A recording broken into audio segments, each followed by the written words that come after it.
The night my sister Claire called me delusional at our mother's birthday dinner, I smiled politely and excused myself to the bathroom.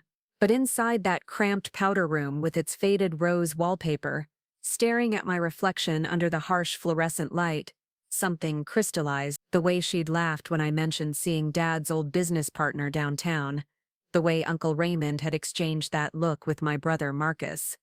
The way they all went quiet when I walked back into the room, as if they'd been discussing my mental state the moment I left. Before we jump back in, tell us where you're tuning from, and if this story touches you, make sure you're subscribed, because tomorrow I've saved something extra special for you.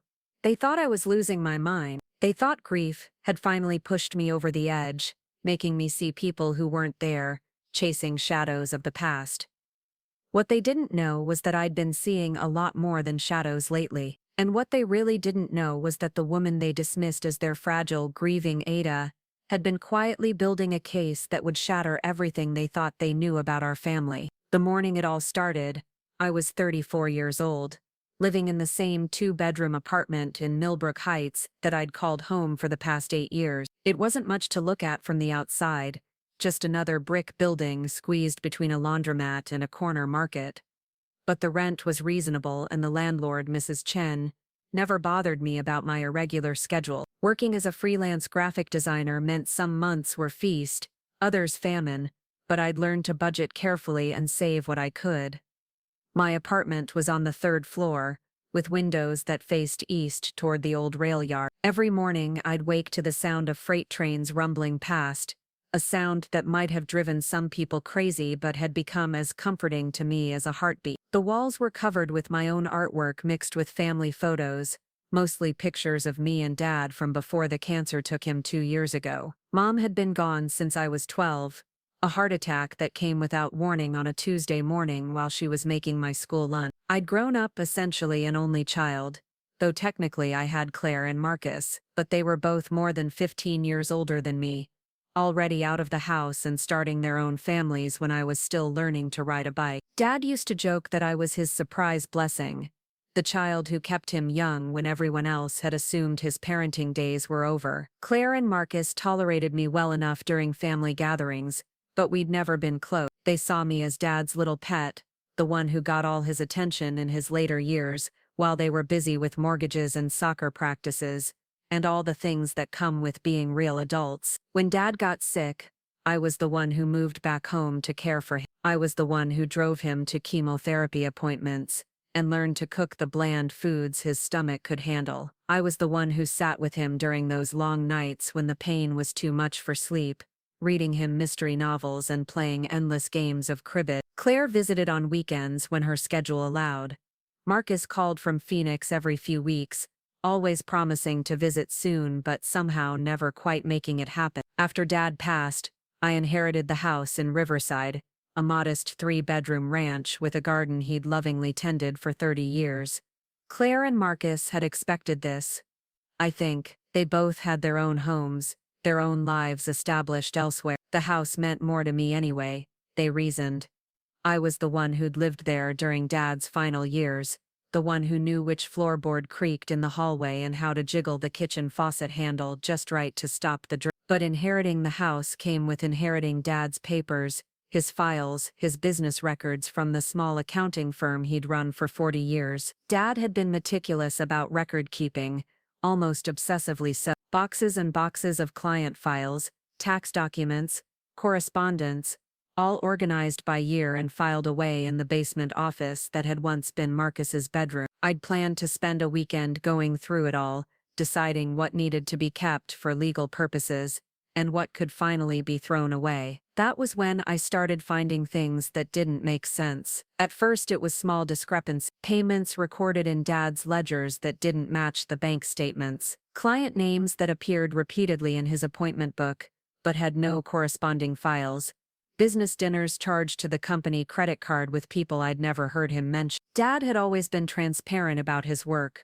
often bringing clients to the house for barbecues or holiday parties. He'd introduced me to his business partner, Eugene Castellanos, dozens of times over the years. Eugene was like family, Dad always said, someone he trusted completely. But now, Looking through Dad's private records, I was seeing a different picture. Large cash deposits that weren't accounted for in the business books, payments to something called Meridian Holdings that seemed to have no legitimate business purpose, and strangest of all, a safety deposit box key taped to the bottom of an old cigar box, a key to a bank I'd never heard Dad mention. The smart thing would have been to call Claire or Marcus to ask if they knew anything about Dad's business dealings that I might have missed, but something held me back.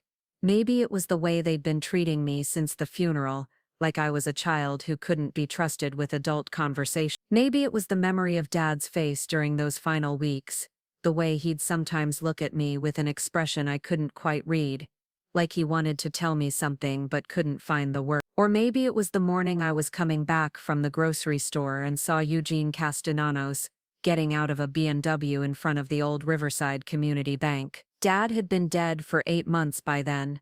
The business was supposedly closed.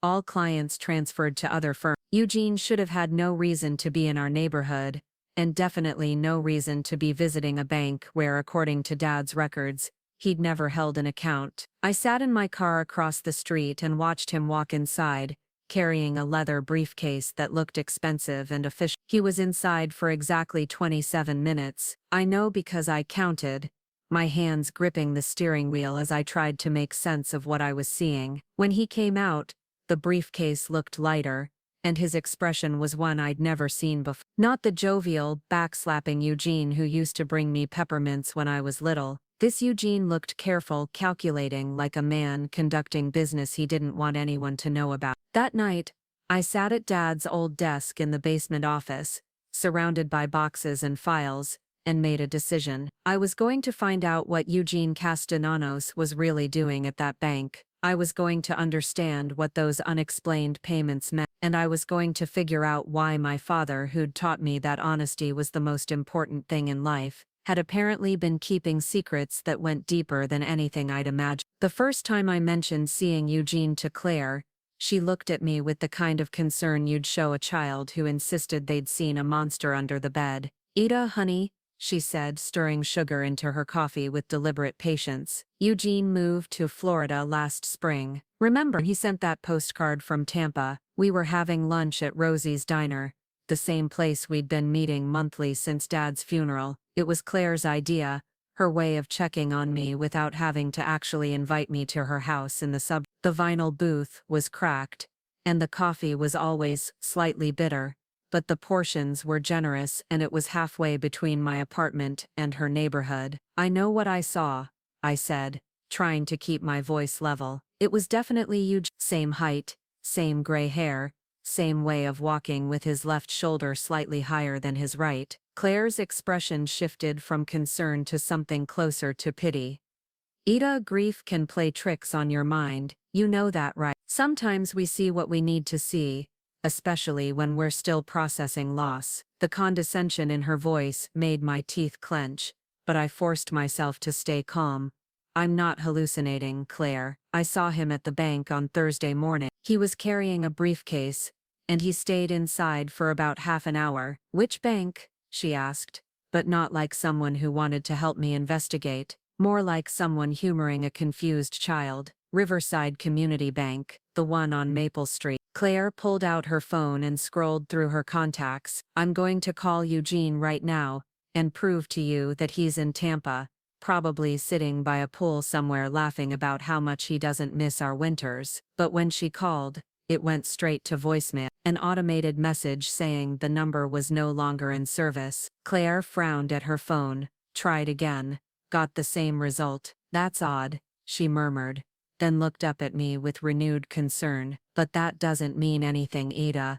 People change numbers all the time. Maybe he got a new cell plan, or switched carriers." I wanted to tell her about the safety deposit box key, about the payments to Meridian Holdings, about all the small inconsistencies I'd been finding in Dad's records, but something in her expression stopped me. She'd already decided I was fragile, unreliable, someone whose perceptions couldn't be trusted. If I started talking about mysterious financial transactions and hidden keys, she'd probably suggest I see a therapist. Instead, I smiled and let her pay for lunch, listening as she talked about her daughter Emma's upcoming dance recital. Preparing and narrating this story took us a lot of time. So if you are enjoying it, subscribe to our channel. It means a lot to us.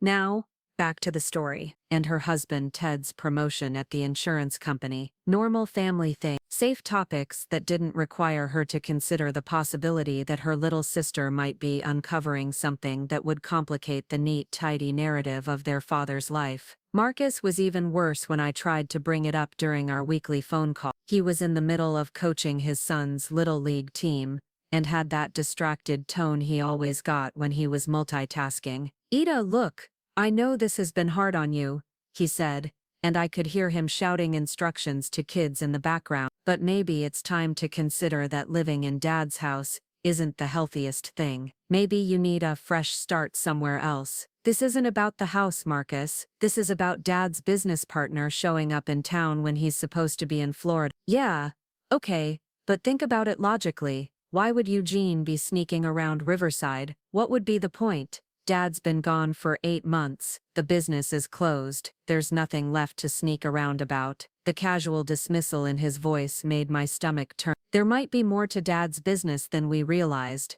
"Ida," Marcus's voice took on that patient, slightly annoyed tone I remembered from childhood, the one he used when I asked too many questions, or wanted to tag along with him and his friends. Dad was an accountant. He did taxes and payroll for small businesses. There wasn't anything mysterious or complicated about it. "You're looking for puzzles where there aren't any. Then why won't Eugene answer his phone? Why can't I find any record of Meridian Holding? Why were there cash deposits that don't match the business income?" The line went quiet for a moment, then Marcus sighed. "You've been going through Dad's papers?" "Of course I have. Someone needs to organize his files and figure out what needs to be kept." "Right, but maybe that's not something you should be doing alone. Maybe Claire or I should come help you sort through everything. Sometimes grief can make us see patterns that aren't really there." There it was again. Grief as explanation, grief as excuse, grief as reason to dismiss everything I was trying to tell them.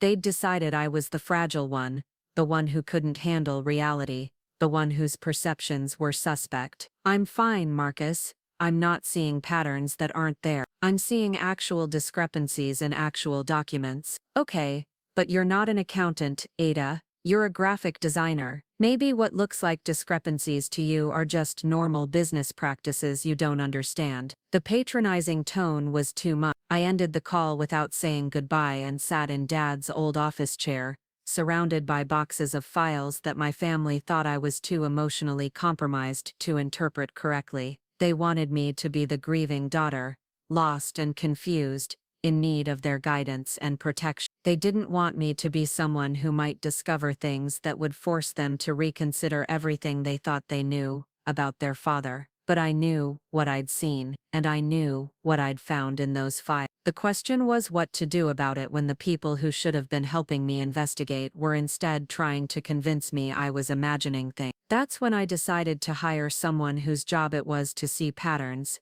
to find answers, to take the kinds of questions my family dismissed as delusions, and treat them with the seriousness they deserved. That's when I decided to hire a private investigator. The Office of Blackwood Investigations was nothing like what I'd expected. I'd imagined something out of an old detective movie, maybe a cramped room above a bar with Venetian blinds, and a secretary who chewed gum and filed her nails. Instead, it was a clean professional space in a modern office building downtown, with tasteful artwork on the walls, and a waiting area that could have belonged to any law firm or accounting practice. The receptionist, a young man with perfectly styled hair and a crisp white shirt, took my name and asked me to have a seat. Within 5 minutes, I was being shown into an office where a woman maybe 10 years older than me stood up from behind a mahogany desk that looked like it cost more than my car. "Miss Foster," she said, extending her hand, "I'm Detective Rita Blackwood. Please, have a seat." Rita Blackwood was not what I'd expected either.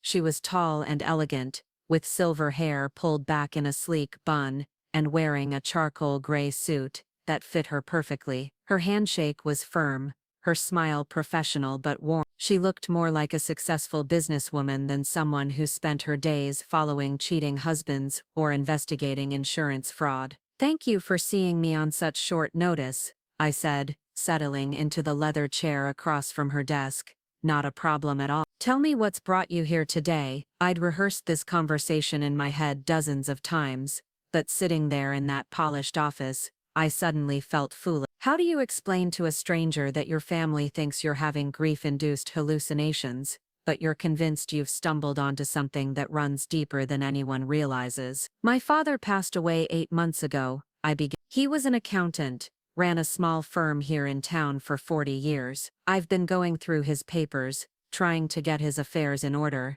and I've found some things that don't make sense." Rita nodded, her expression neutral and professional.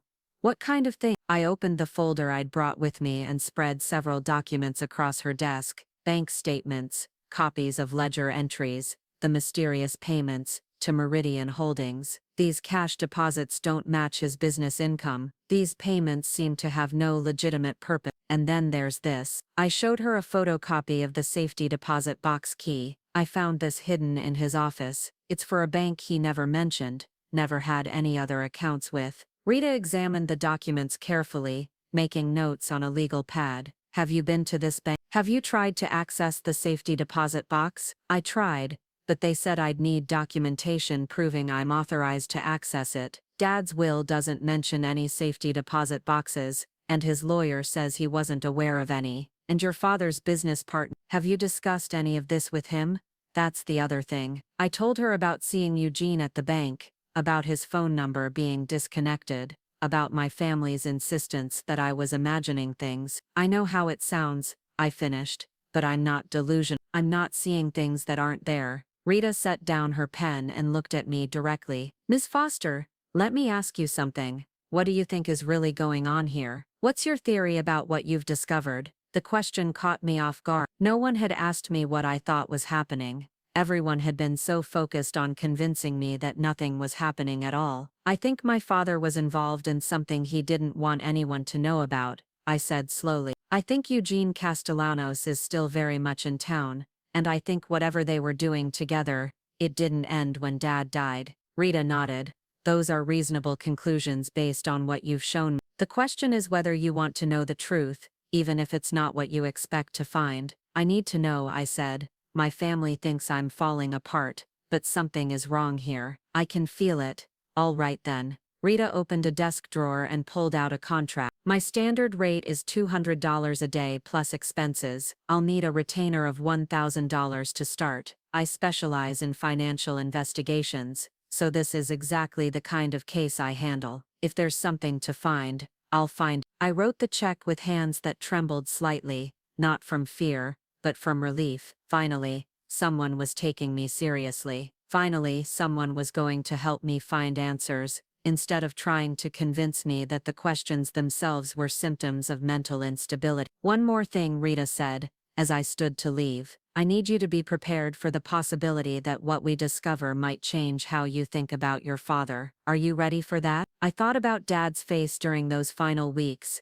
the way he'd sometimes look at me like he wanted to say something but couldn't find the words. I thought about the careful way he'd organized his papers, almost like he'd known someone would eventually go through them. I thought about the safety deposit box key, hidden but not destroyed, as if he'd wanted it to be found by the right person at the right time. "I'm ready," I said, but I had no idea how much I was about to learn about the man I'd thought I knew better than anyone in the world. And I had no idea how much my family's dismissal of my concerns was about to become the least of my problems. Rita called me 3 days later with an update that sent chills down my spine. "I've been doing some preliminary research on Meridian Holdings," she said, her voice crisp and professional over the phone. "It's what we call a shell company, technically legitimate, but designed to obscure the true nature of financial transactions. The registered address is a P.O. box in Delaware, and the listed officers are all professional nominees, people who lend their names to companies for a fee without having any real involvement in the business." I was sitting at my kitchen table,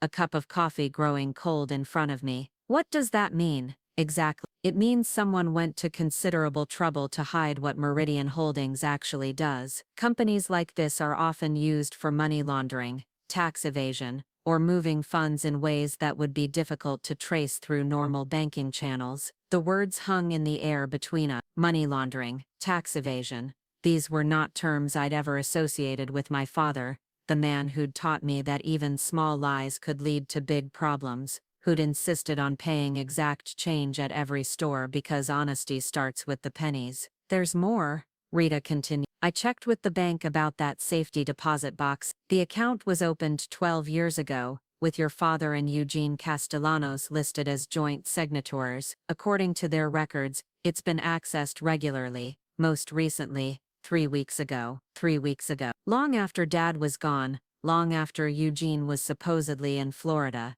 Did they tell you who accessed it? That's where it gets interesting. The signature on file matches Eugene Castellanos, but when I showed the bank manager a recent photo of Castellanos, he couldn't definitively identify him as the person who's been coming in. He said the man who's been accessing the box is younger, different build, different facial structure. My mouth went dry. Someone's been impersonating Eugene. That's one possibility. Another is that the real Eugene Castellanos has been using false identification, or that there's someone else entirely who's been authorized to access the box using Eugene's credentials. I thought about the man I'd seen outside the bank, the way he'd moved with the confident stride of someone who belonged there, someone who knew exactly what he was doing. What's our next? I'm going to do some more digging into your father's business records, see if I can trace where those mysterious payments originated, and where they ended up. I'm also going to try to locate the real Eugene Castellanos. If he's in Florida like your family believes,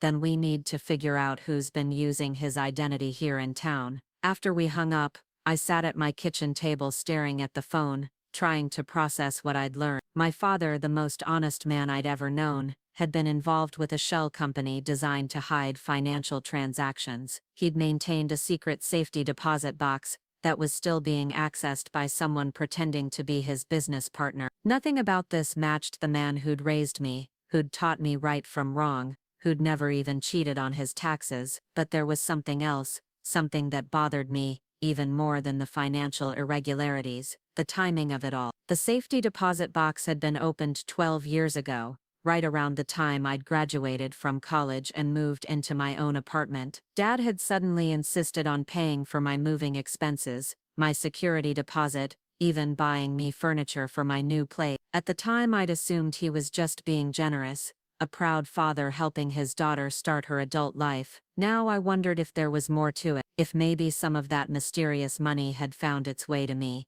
if I'd been unknowingly benefiting from whatever scheme Dad and Eugene had been running. The thought made me sick to my stomach, but it also made me more determined than ever to find out the truth, no matter how ugly it might be. That evening I drove to Claire's house in Maplewood Estates, the suburban development where she and Ted had lived for the past 15 years. It was the kind of neighborhood where every lawn was perfectly manicured, and every house looked like it had been designed by the same architect with slight variations in color and window placement. Claire's house was a colonial with blue shutters and a front garden that always looked like something from a magazine. I found her in the kitchen, helping Emma with her math homework while simultaneously stirring something that smelled like beef stew. Claire had always been good at multitasking, the kind of person who could manage 3 different conversations while organizing a grocery list and mentally planning the next day's schedule. "Ada," she said, looking up with surprise, "I didn't know you were coming by.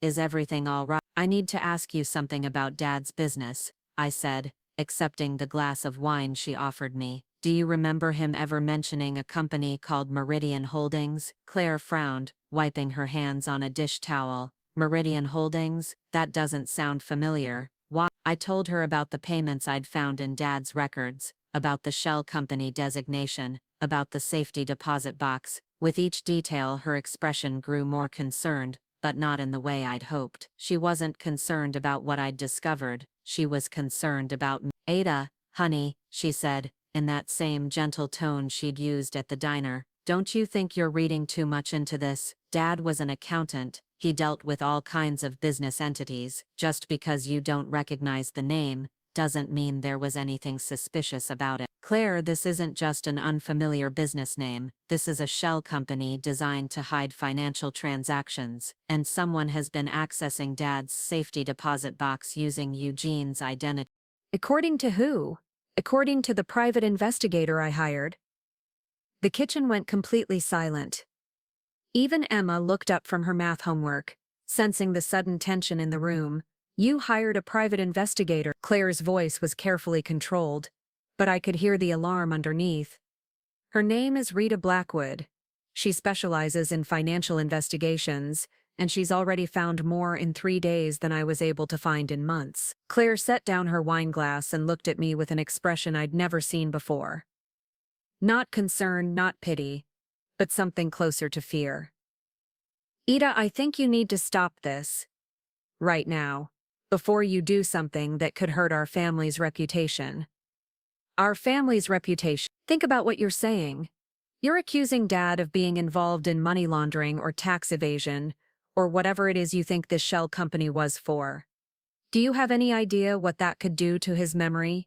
To our standing in the community? I stared at her, finally understanding what was really happening.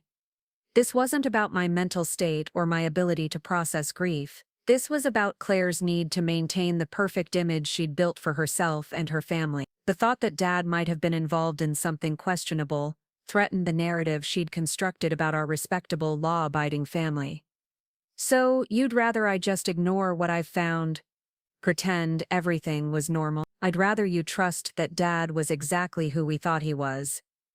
A good man who worked hard and took care of his family. Not some criminal mastermind hiding money in shell companies. But what if he wasn't exactly who we thought he was? What if there's more to the story? Claire picked up her phone. I'm calling Marcus. And then I'm calling Dr. Richardson. Go! Dr. Richardson was Claire's family physician, a kind older man who'd treated everything from Emma's strep throat to Ted's high blood pressure. Why are you calling Dr. Richardson? Because I think you need help, Ada. Real help. This obsession with finding conspiracy theories in Dad's business records isn't healthy. It's not normal grief.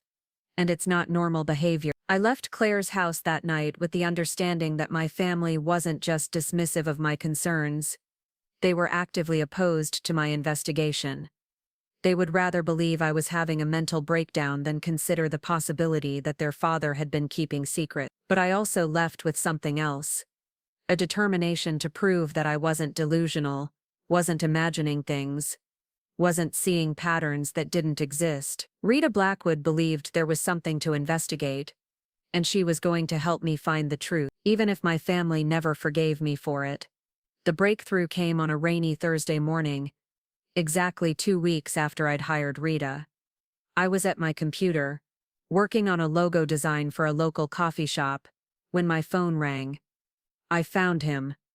Rita said without preamble. The real Eugene Castellano. I saved my work and gave her my full attention. Where is he? Sunny Acres Memory Care Facility in Bradenton, Florida.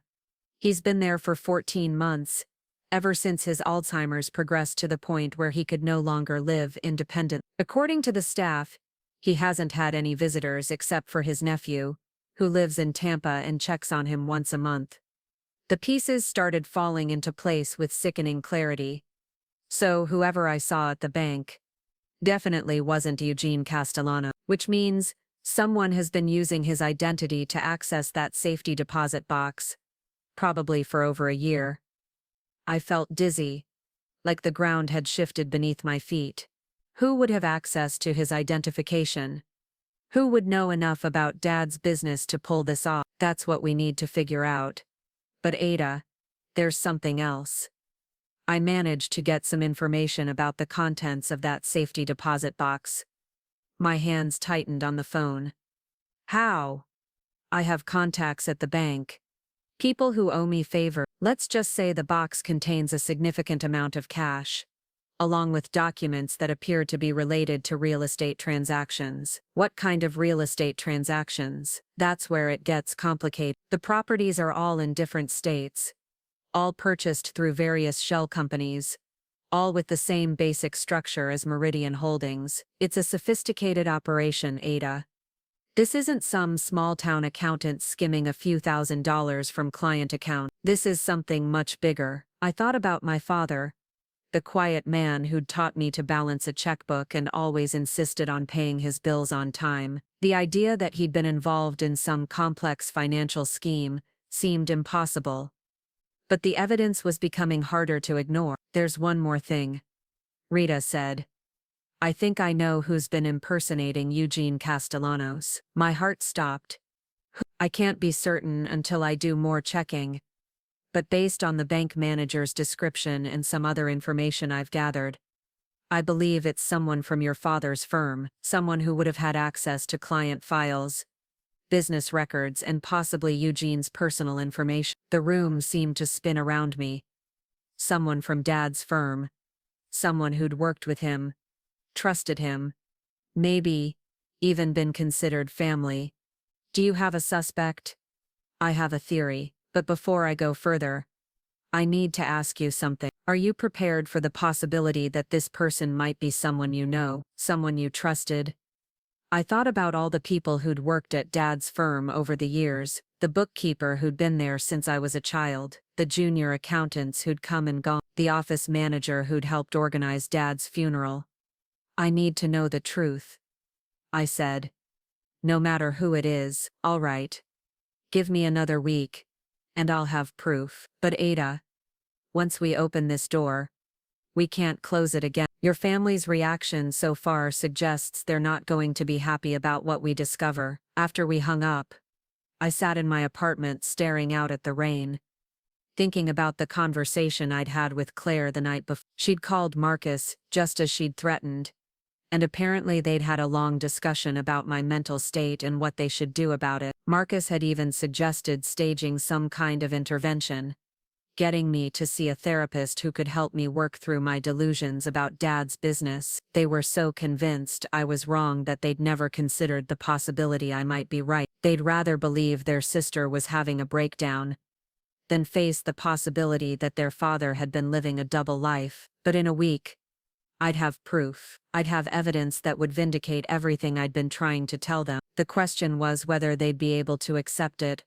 or whether they'd find new ways to dismiss what they didn't want to believe. Either way, I was about to find out exactly how far my family would go to protect the perfect image they'd built around our father's memory, and I was about to discover just how much they'd been willing to sacrifice in order to avoid facing an uncomfortable truth. The storm was coming, and I was the only one who could see the clouds gathering on the horizon. Rita's call came on a Tuesday morning while I was having breakfast.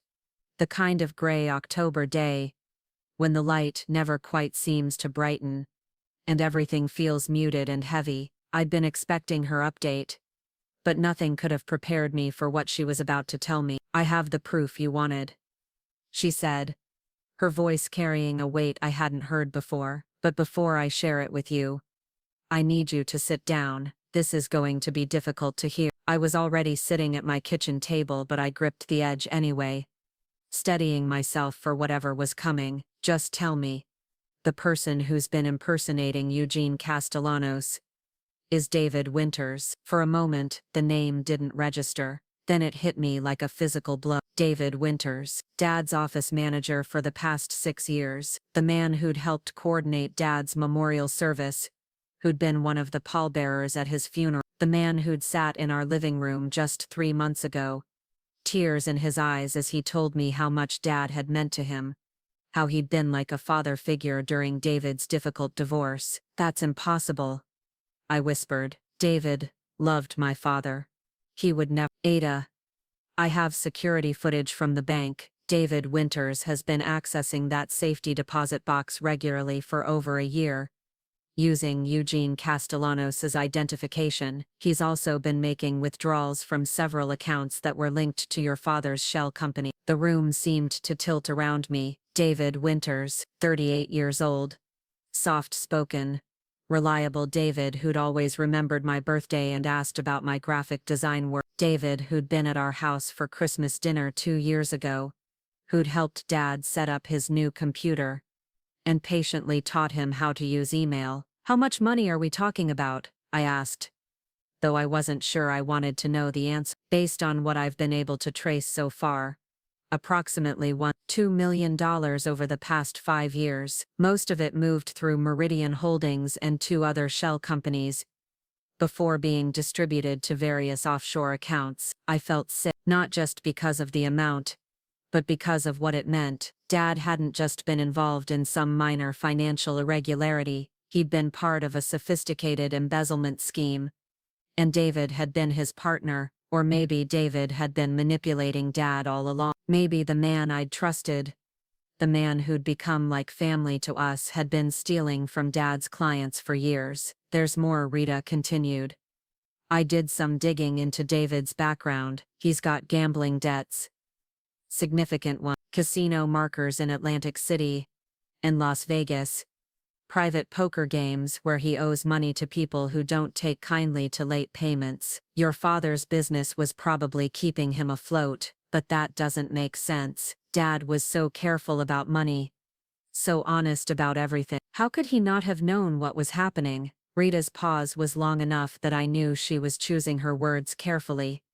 Ada, I need you to consider the possibility that your father did know, that he wasn't just a victim in this. The words hit me like ice water. What are you saying? I'm saying that the financial structure we uncovered is too sophisticated for someone to have hidden from an experienced accountant. Your father would have had to sign off on the shell company formations, approve the offshore transfers, authorize the safety deposit box. This wasn't something David could have done alone. I couldn't breathe. The kitchen walls seemed to be closing in around me, and I had to grip the table to keep from falling over. My father, the man who'd taught me that honesty was the foundation of everything good in life, had been a criminal. Not just a passive victim, but an active participant in stealing money from the small business owners who'd trusted him with their financial lives. I know this is hard to accept, Rita said gently, but there's something else you need to understand. David Winters hasn't stopped. He's still accessing accounts, still moving money. In fact, the activity has increased since your father's death. Increased how? He's been liquidating assets, closing accounts, essentially cleaning out everything he can get his hands on. I think he's preparing to disappear completely. And he's using your father's death as cover for his final cash grab. I thought about the conversation I'd had with Claire and Marcus, the way they'd dismissed my concerns as grief-induced delusion. If they knew what I was learning now, would they still think I was imagining things, or would they find new ways to avoid facing the truth about their father? What happens next? I asked. That depends on what you want to do. We have enough evidence to go to the police, to press charges for identity theft, embezzlement, and fraud, but once we do that, everything becomes public. Your father's involvement, the extent of the theft, the clients who were victimized, there's no going back from that. I closed my eyes thinking about Dad's final weeks, the way he'd sometimes looked at me with that expression I couldn't read. Had he been trying to tell me something? Had he known what David was doing and felt powerless to stop it? Or had he been equally guilty, equally complicit in the scheme that had funded his comfortable retirement and my college education and who knows what else? There's one more thing, Rita said. I think David knows you've been investigating. My contacts at the bank mentioned that he's been asking questions about who else has been inquiring about the safety deposit box. If he realizes you're getting close to the truth, he might accelerate his timeline. A chill ran down my spine. What does that mean? It means he might try to silence you before you can expose him. People with this much money at stake, and this much to lose, don't always make rational decisions. After Rita hung up, I sat in my kitchen for a long time, staring at my cold coffee and trying to process what I'd learned. David Winters, the man who'd been like an uncle to me, was not only a thief but potentially dangerous. My father, the moral compass of my entire life, had been involved in stealing money from his client, and my family, who should have been supporting my investigation, had instead chosen to believe I was mentally unstable rather than face an uncomfortable truth. I felt completely alone, surrounded by lies and betrayal and the crushing weight of knowledge I wished I'd never acquired. But I also felt something else. Something harder and more determined than the grief that had been consuming me for months. I felt angry, not just at David for his betrayal, or at Dad for his involvement, but at Claire and Marcus for their willful blindness. They'd been so concerned with protecting their perfect family image that they'd refused to listen when I tried to tell them something was wrong. They'd rather believe their sister was having a breakdown than consider the possibility that their comfortable assumptions about their father might be incorrect. Well, now I had proof, incontrovertible, documented, legally admissible proof that everything I'd been trying to tell them was true. The question was what to do with it. I could call the police immediately, turn over Rita's evidence, and let the legal system handle David Winter. But that would mean exposing Dad's involvement, destroying the reputation he'd built over 40 years, and probably devastating the clients who'd trusted him with their business. Some of those clients were people I'd known my entire life, neighbors and family friends, who'd already suffered enough without learning they'd been systematically robbed by the man they'd considered trustworthy. Or I could confront David myself, try to understand how this had all started, maybe even give him a chance to make things right before involving law enforcement. It was risky, potentially dangerous, but it might be the only way to get answers to the questions that were eating at me. Questions about Dad's level of involvement, about when the stealing had started, about whether there was any part of my childhood that hadn't been built on stolen money. I spent the rest of the day pacing my apartment, weighing my options, trying to decide what Dad would have wanted me to do. But that was the problem, wasn't it? I no longer knew who Dad really was. The man who'd raised me to value honesty above everything else had apparently been living a lie for years. How could I trust my memories of his moral guidance when those memories were built on a foundation of theft and deception? As evening approached, I made my decision. I was going to confront David Winters directly. I was going to look him in the eye and demand the truth about what had happened, about Dad's involvement, about how long the stealing had been going on. I deserved answers, and the clients who'd been robbed deserved justice, even if it meant destroying the perfect family image that Claire and Marcus were so desperate to protect. But first, I needed to let Rita know what I was planning. She'd worked too hard to uncover the truth for me to go off on my own without keeping her informed, and if something went wrong, if David really was dangerous, I wanted someone to know where I'd gone and what I'd been trying to do. I called Rita's office, but her receptionist told me she was in court and wouldn't be available until the next morning. I left a message asking her to call me as soon as possible, then spent a restless night rehearsing what I would say to David, how I would approach him, what questions I most needed answered. I didn't sleep much, and when I finally dozed off near dawn, I dreamed about Dad. In the dream, he was sitting at his old desk in the basement office, surrounded by boxes of files and looking older than I'd ever seen him. He kept trying to tell me something, but every time he opened his mouth, no sound came out. I woke up with tears on my face, and the unsettling feeling that even in my dreams, my father was keeping secrets from me. The next morning, I drove to David's apartment complex on the other side of town. It was a modest place, nothing fancy. The kind of building where young professionals and retirees lived when they wanted something affordable but respectable. I'd been there twice before.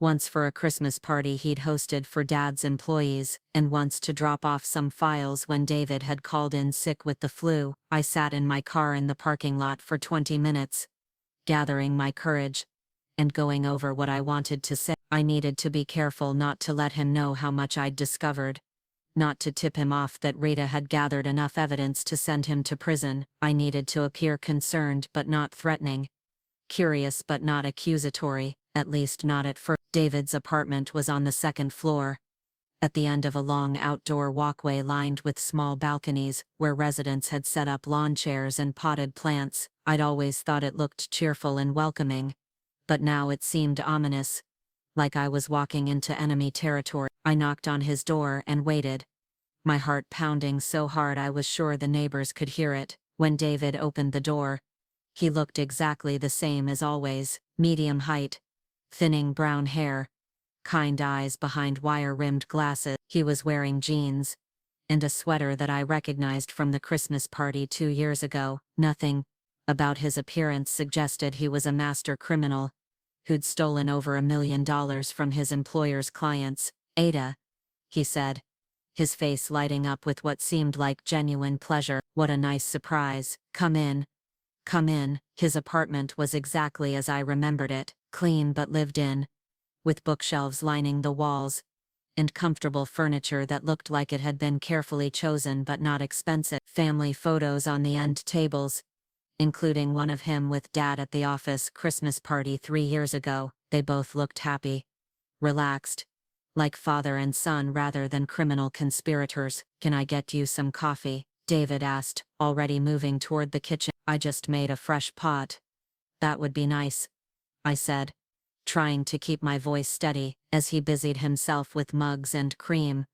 I looked around the apartment for any signs of the wealth he'd been stealing, but there was nothing obvious. No expensive electronics, no luxury items, no evidence of the high-stakes gambling lifestyle Rita had described. If anything, the apartment looked like it belonged to someone who was carefully managing a modest income. "I have to say, it's good to see you," David said, returning with 2 steaming mugs. "I've been worried about you since the funeral. I know how close you and your dad were." The casual mention of Dad made my stomach clench, but I forced myself to smile. "Thank you. It's been a difficult adjustment. I can only imagine. Your father was such a good man, such a mentor to me. I still can't believe he's gone." The hypocrisy of it was staggering. Here was a man who'd been systematically stealing from Dad's clients, possibly with Dad's knowledge, and he was sitting there talking about what a good man my father had been. Either David was a sociopath with no conscience,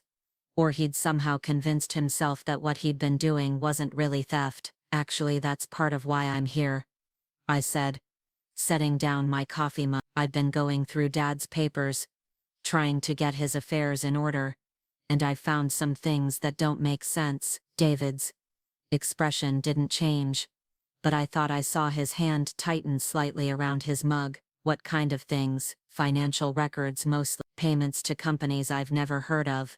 Bank accounts that don't seem to have any clear purpose. I was hoping you might be able to help me understand what they were for." "Well, your father handled a lot of different clients over the years," David said carefully. "Some of his business arrangements were pretty complex." "What specifically are you confused about?" I pulled out a folder I'd prepared, containing copies of some of the documents Rita had shown me. Nothing that would reveal how much I'd discovered, but enough to see how David would react when confronted with evidence. "This company, Meridian Holdings," I said, showing him the payment records. "Do you know what this was for?" David looked at the papers for a long moment, and I watched his face carefully. There was definitely recognition there, and something else, fear maybe, or calculation.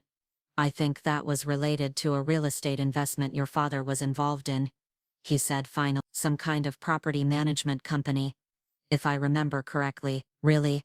"Because I can't find any record of Dad owning any investment properties, and when I tried to research Meridian Holdings, it seems to be what they call a shell company." Now David definitely looked uncomfortable. He set down his coffee mug and leaned back in his chair, trying to appear casual but not quite managing it. "Ada, I have to ask, why are you digging into this stuff?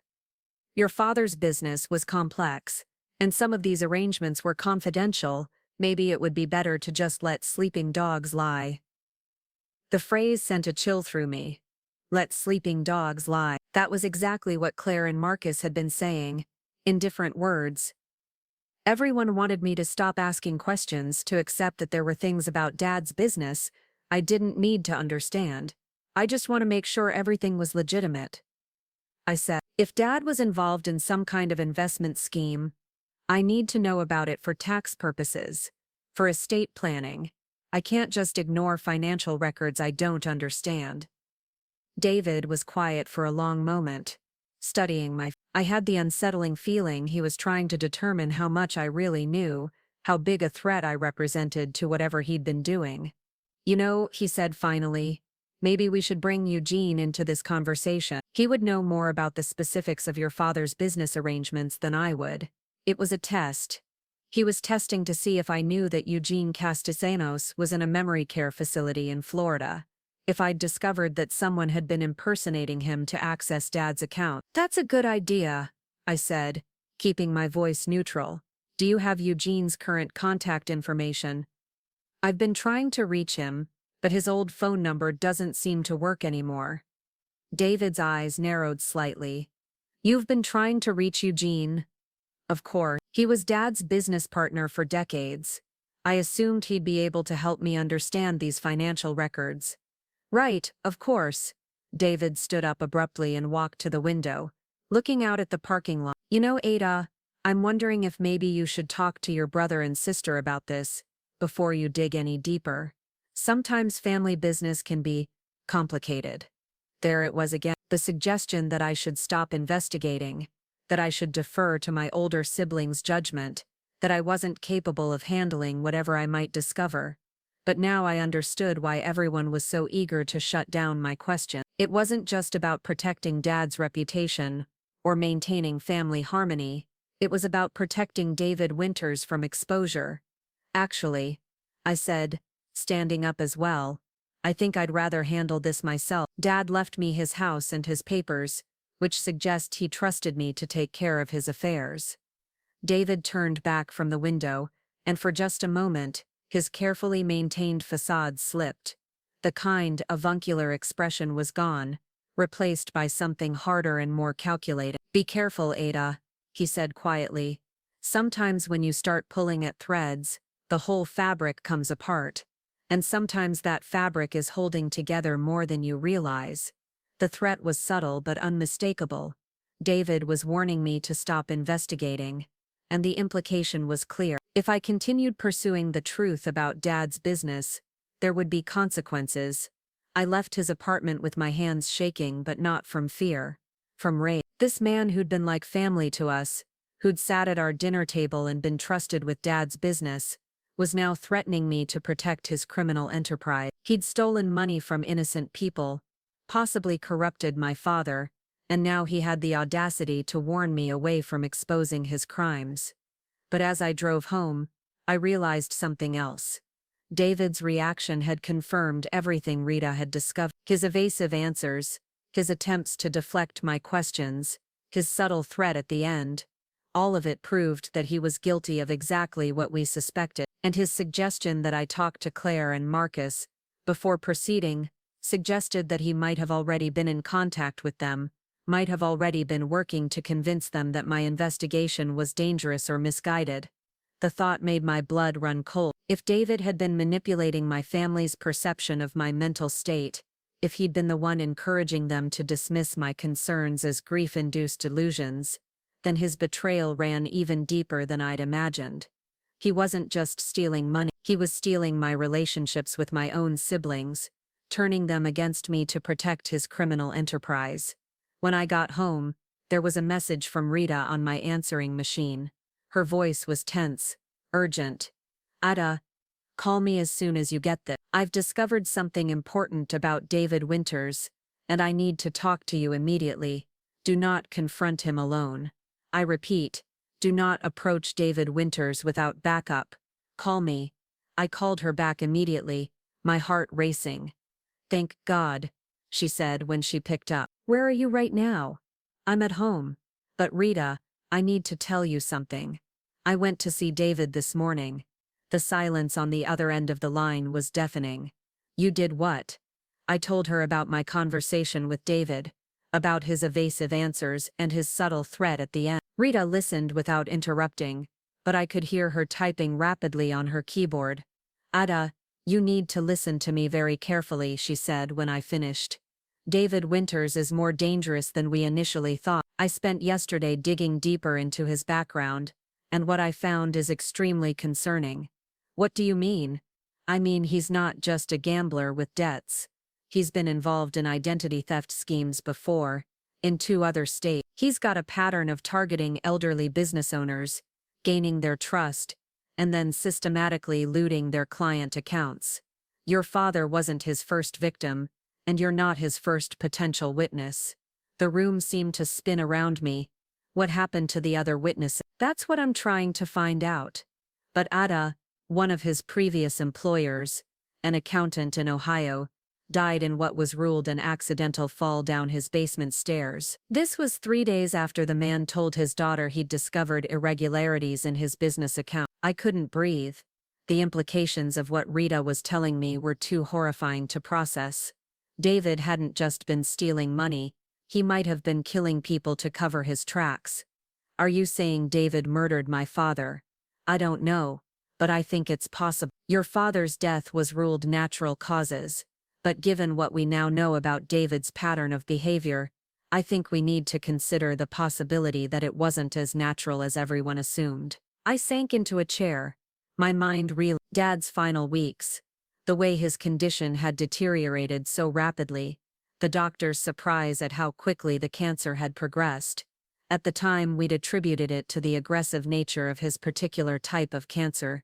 But what if there had been another factor? What if David had been slowly poisoning him, making his death appear natural while eliminating the one person who could expose his crimes? What do we do now? I whispered. First, you need to get somewhere safe. Pack a bag and go stay with a friend, or check into a hotel under a false name. David knows you've been investigating, and if he's as dangerous as I think he is, you could be in immediate danger. But I can't just run away. We have evidence of his crimes. We need to take this to the police. We will, but we need to be smart about it. David has been planning his exit strategy for months, possibly years.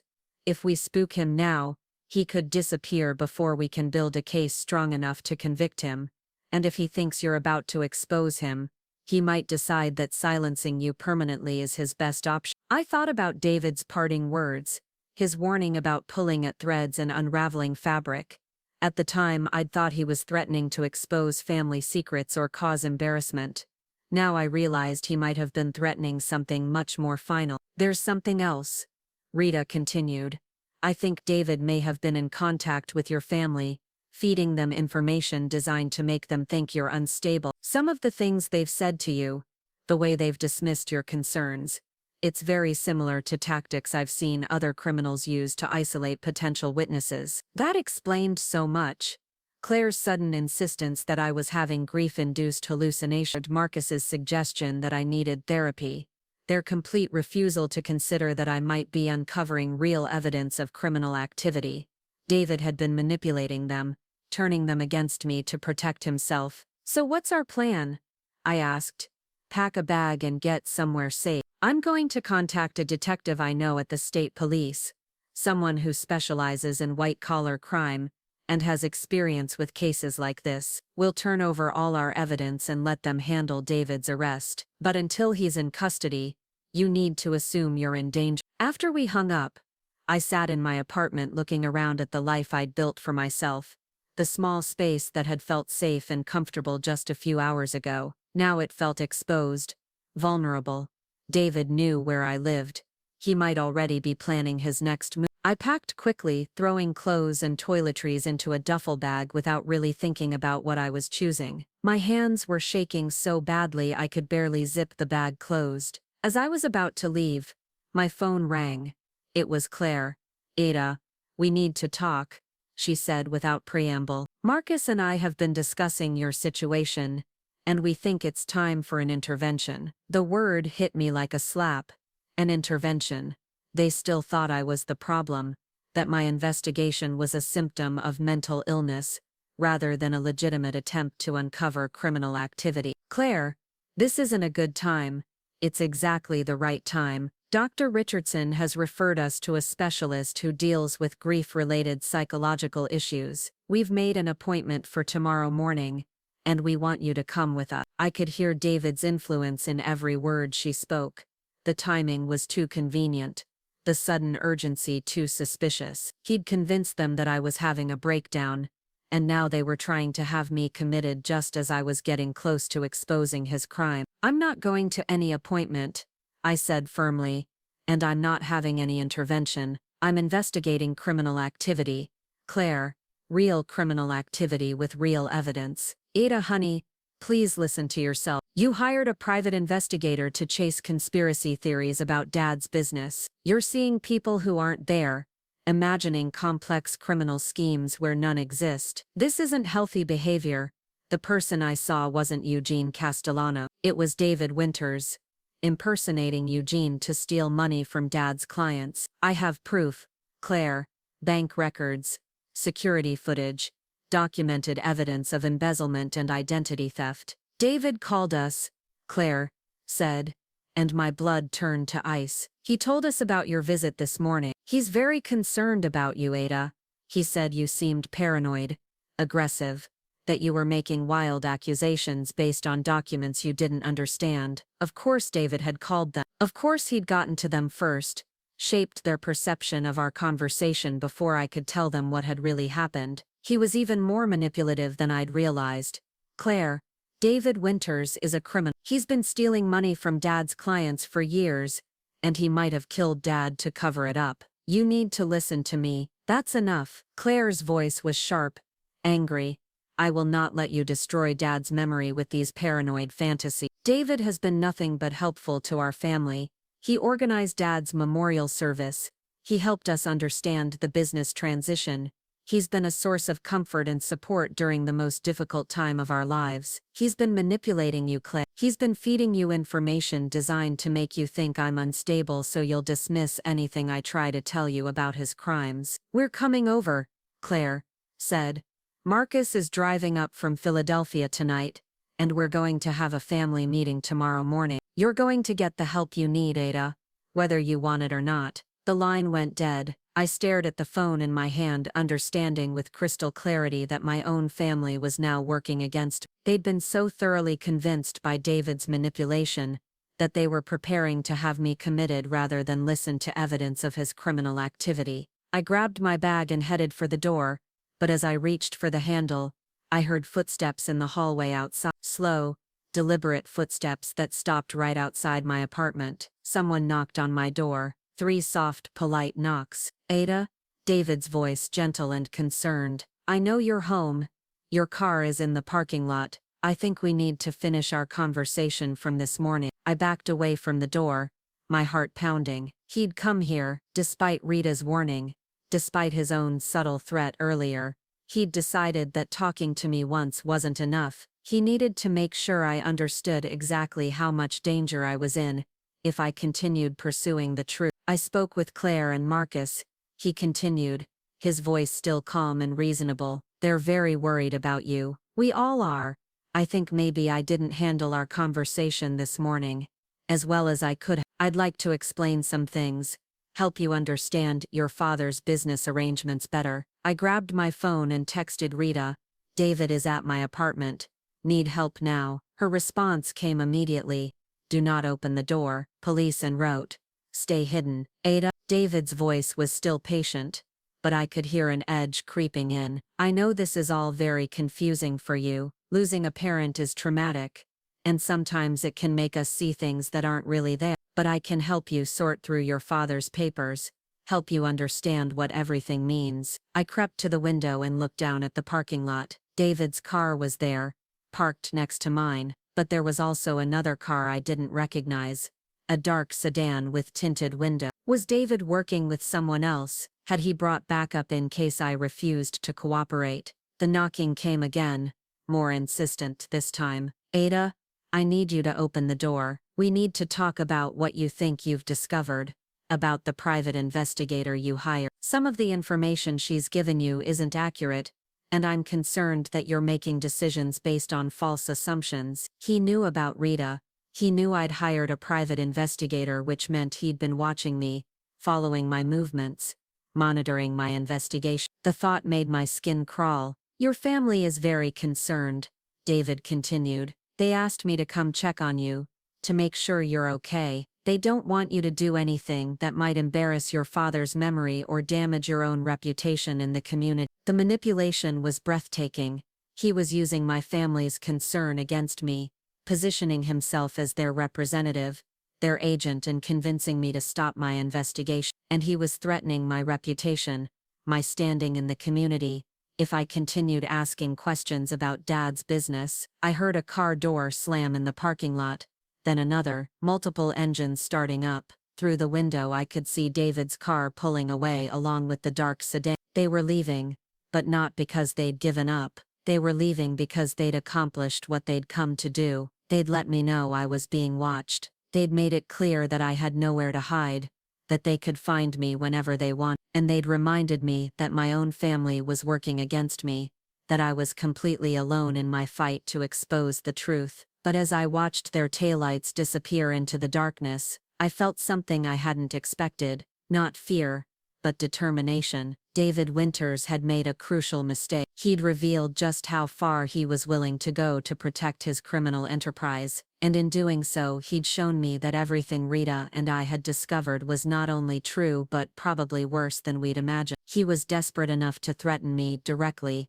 manipulative enough to turn my family against me, and dangerous enough that Rita was bringing in the state police. That told me we were close to something big, something that went beyond simple embezzlement, and into territory that could destroy multiple lives. Tomorrow my family would try to have me commit. Tonight, David would probably make his final preparations to disappear with whatever money he could still access. But right now I had a narrow window of opportunity to gather the last pieces of evidence, to build a case so strong that no one could dismiss it as the product of a grieving daughter's imagination. I grabbed my laptop and started typing, documenting everything I could remember about my conversation with David, everything Rita had told me about his criminal history, every detail that might be important when this case finally went to trial. Because one way or another, David Winters was going to pay for what he'd done to my father and his clients, and my family was going to learn that the daughter they thought was delusional had actually been the only one brave enough to face the truth. The safe house Rita had arranged was a nondescript motel on the outskirts of town,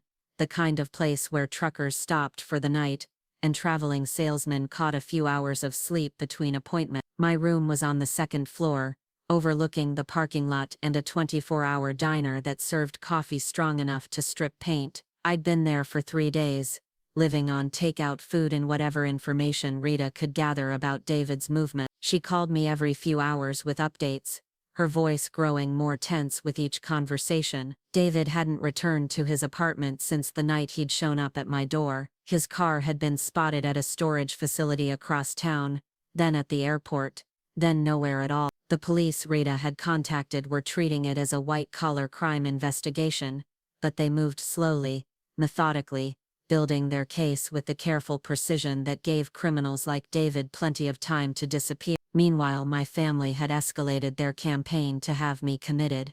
Claire had called the motel 17 times in 2 days, leaving increasingly frantic voicemails about missed appointments with therapists I'd never agreed to see. Marcus had driven up from Philadelphia, and was apparently coordinating with some kind of mental health intervention team. They'd even contacted my landlord, Mrs. Chen, trying to get access to my apartment, to retrieve what they called important medical documents. The irony was suffocating. While I was hiding in a motel room because a dangerous criminal was threatening my life, my own siblings were working to have me declared mentally incompetent. They were so convinced by David's manipulation that they couldn't see the evidence literally piling up around them. But the worst part wasn't their disbelief, it was the doubt that crept into my own mind during the long sleepless hours in that sterile room. What if they were right? What if I really was seeing patterns that didn't exist, chasing shadows that were nothing more than the product of grief and isolation? What if Rita was just an expensive therapist in disguise telling me what I wanted to hear while collecting $200 a day for enabling my delusion? The uncertainty ate at me like acid.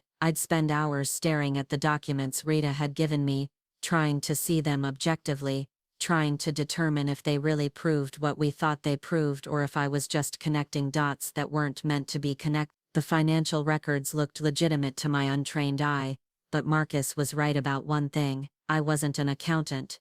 How could I be sure I understood what I was looking at? That was my state of mind when Rita called on Thursday morning with news that shattered what little confidence I had left. "Ada, I need you to sit down," she said, and I could hear something different in her voice, not just tension, but something that sounded almost like defeat. "What is?" "I've been in contact with the detective handling David's case, and there's been a development. Not a good one. I was already sitting on the edge of the motel bed, but I gripped the phone tighter anyway. What kind of development? David Winters turned himself in to the police this morning. He walked into the station with a lawyer and confessed to embezzling money from your father's business. For a moment I didn't understand why this was bad news. Wasn't this what we wanted? Wasn't this exactly the outcome we'd been working toward? But that's good, right? He confessed. He admitted to the crimes. Ida, he confessed to stealing money, but he's claiming your father was completely innocent. According to his statement, he manipulated your father's trust, forged signatures, and conducted all the illegal transactions without your father's knowledge. He's painting himself as the sole perpetrator and your father as an unwitting victim. The room seemed to tilt around me, but that's not possible. You said the financial structure was too complex for Dad not to have known about it. I know what I said, but David's lawyer has documentation that suggests otherwise. Forged power of attorney documents, falsified bank records, even expert testimony from a handwriting analyst, who claims your father's signatures on several key documents were fabricated. I couldn't breathe. If David was telling the truth, if Dad really had been innocent, then everything I'd believed about my father's involvement was wrong. But if David was lying, if this was just another layer of manipulation designed to protect Dad's reputation while minimizing his own culpability, then he was even more devious than I'd imagined. There's more, Rita continued. David is also claiming that your investigation, your hiring of a private investigator, your accusations against him, all of it has been the result of what he calls grief-induced paranoid delusion. His lawyer is suggesting that you've been harassing an innocent man who was trying to help your family cope with your father's death. The words hit me like physical blows. David wasn't just confessing to protect himself from more serious charges. He was using his confession to validate my family's belief that I was mentally unstable. He was positioning himself as the victim of my supposedly delusional investigation, the innocent man who'd been trying to help a grieving family, only to be accused of elaborate criminal conspiracies by a daughter who couldn't accept her father's death. What does this mean for the case? It means David will probably plead guilty to a reduced charge, serve a few years in minimum security prison, and emerge with his story intact. Meanwhile, your father's reputation remains spotless, your family's faith in their perfect patriarch is restored, and you're left looking like someone who needs serious psychological intervention. I felt something break inside me, something that had been holding me together through weeks of investigation and doubt and family betrayal. It wasn't just the possibility that I'd been wrong about Dad's involvement, it was the realization that David had orchestrated this entire scenario from the beginning. He'd stolen money for years, possibly killed my father to cover his tracks, manipulated my family into believing I was unstable, and now he was using his own confession to cement their belief that I was delusional. It was the perfect crime. Not just the theft, but the psychological manipulation that followed. He'd turned my family against me so completely that even when I uncovered evidence of his crimes, they couldn't see past their conviction that I was the problem. Ida, are you there? My voice sounded hollow, distant, like it was coming from someone else. I know this is difficult to process, but we need to talk about what happens next. David's confession changes the legal landscape significantly. The police are satisfied that they've solved the case. Your family is convinced that their intervention was justified, and there's very little incentive for anyone to dig deeper into the circumstances surrounding your father's death. So David gets away with it. He gets away with most of it. He'll serve some time for the embezzlement, but the more serious crimes, the possible murder, the sophisticated manipulation, all of that disappears into a neat little narrative about a trusted employee who took advantage of an aging boss. I closed my eyes, thinking about Dad's final weeks, the way his condition had deteriorated so rapidly. The doctors had been puzzled by the speed of his decline, but cancer was unpredictable, they'd said. Sometimes it moved faster than anyone expected. But what if it hadn't been the cancer at all? What if David had been slowly poisoning him, making his death appear natural while eliminating the one person who could expose his crimes? Under David's current version of events, there would be no reason to investigate Dad's death more thoroughly. The case was closed, the perpetrator identified, the victim cleared of any wrongdoing. Rita, I need to ask you something, and I need you to give me an honest answer. Of course. Do you think I've been delusional? Do you think I've been seeing patterns that don't exist, imagining conspiracies where none exist? The pause that followed was longer than I would have liked. Ida, I think you've been asking legitimate questions about legitimate discrepancies in your father's business record. I think you uncovered real evidence of criminal activity, and I think your family's dismissal of your concerns was premature and unfair. But I also think grief can make us see malice where there might only be incompetence, conspiracy where there might only be coincidence. The truth is probably somewhere between David's version and the elaborate criminal enterprise we thought we'd uncovered. So you think I was wrong about Dad's involvement? I think your father might have been more naive than we initially believed. David is clearly a skilled manipulator, and it's possible he fooled your father just as effectively as he fooled your family. After we hung up, I sat in that motel room for hours, staring at the peeling wallpaper and trying to make sense of what I'd learned. David's confession should have felt like vindication, proof that I'd been right to investigate, right to ask questions that no one else wanted to ask.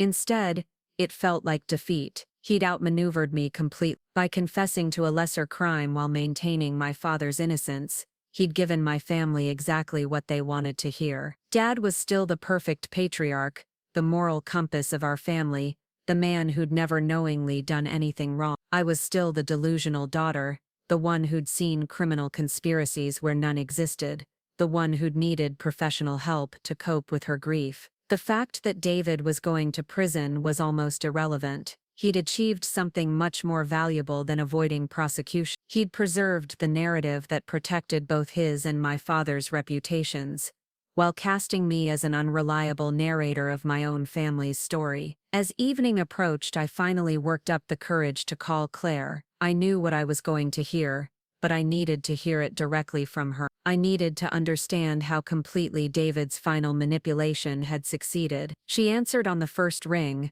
as if she'd been waiting for my call. Ida, thank God. Where are you? We've been worried sick. I'm safe. I heard about David's confession. Yes. It's such a relief. I mean, it's terrible that he was stealing from Dad's clients, but at least now we know Dad wasn't involved. At least now we know he was just as much a victim as everyone else. The certainty in her voice was heartbreaking. She was so grateful to have her perfect image of Dad restored that she couldn't see the holes in David's story, couldn't question why a man who'd been stealing for years would suddenly develop a conscience and confess. Claire, don't you think it's strange that David confessed right after I started investigating? Don't you think the timing is suspicious? Ida, honey, I think David confessed because you were getting close to the truth. Your investigation, as misguided as it was, probably made him realize he couldn't keep hiding what he'd done. But what about all the evidence Rita found?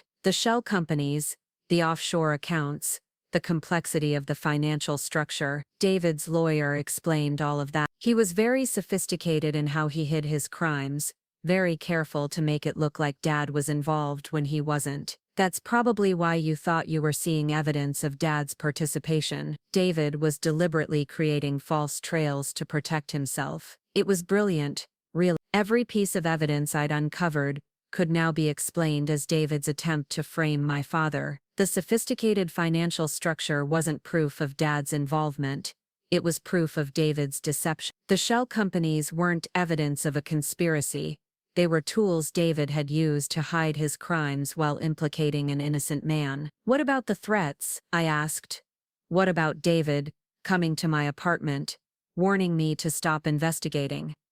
Ida, David never threatened you. He was concerned about you, just like we all were. He was trying to help you understand that your father wasn't involved in anything illegal, that you were chasing shadows that would only hurt your own mental health. Even my memory of our conversation was being rewritten. David's subtle threats were now expressions of concern. His warnings about pulling at threads were now attempts to protect my psychological well-being. Every piece of evidence I'd gathered was being reinterpreted through the lens of David's confession, and my family's relief at having their perfect father figure restored. We've rescheduled your appointment with Dr. Morrison, Claire continued. He's a specialist in grief counseling, and he's very experienced with cases like yours, cases where people develop paranoid ideation following the loss of a parent. Cases like mine. I was now a case study, a textbook example of how grief could distort perception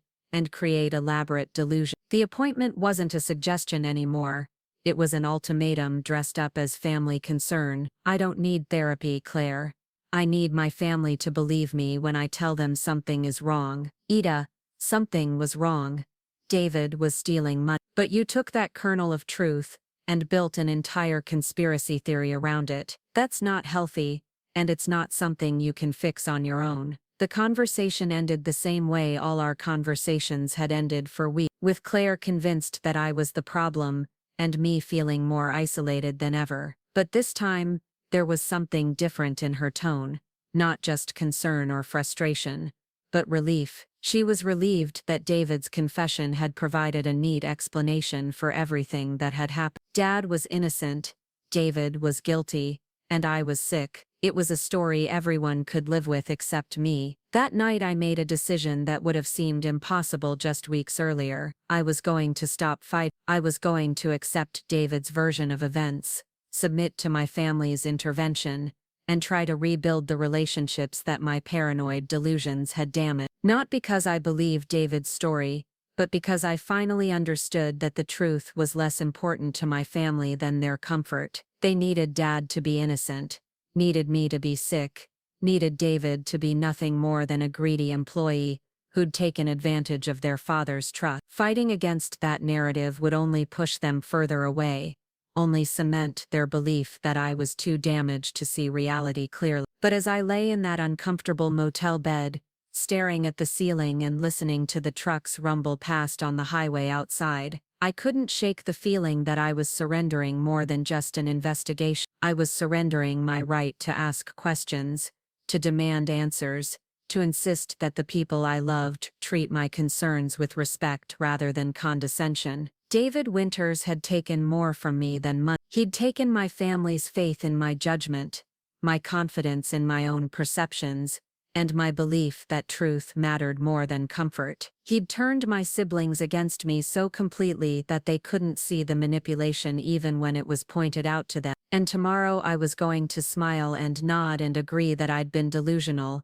that I needed help, that everything I'd discovered had been the product of a mind too damaged by grief to process reality correctly. But somewhere deep inside, in a place that David's manipulation couldn't reach, I knew better. I knew that confessions could be lies, that evidence could be fabricated, and that sometimes the most dangerous criminals were the ones who knew exactly how to appear sympathetic while destroying the lives of anyone who threatened to expose them. The question was whether that knowledge would be enough to sustain me through what was coming next, or whether David's final victory would be so complete that I'd eventually start believing his version of events myself. The appointment with Dr. Morrison was scheduled for Monday morning at 9 o'clock. Claire picked me up from the motel, her face carefully composed in what I'd come to recognize as her handling Ada expression. She was dressed professionally, as if attending an important business meeting rather than delivering her sister to a mental health intervention. During the drive, she filled the silence with cheerful updates about Emma's school activities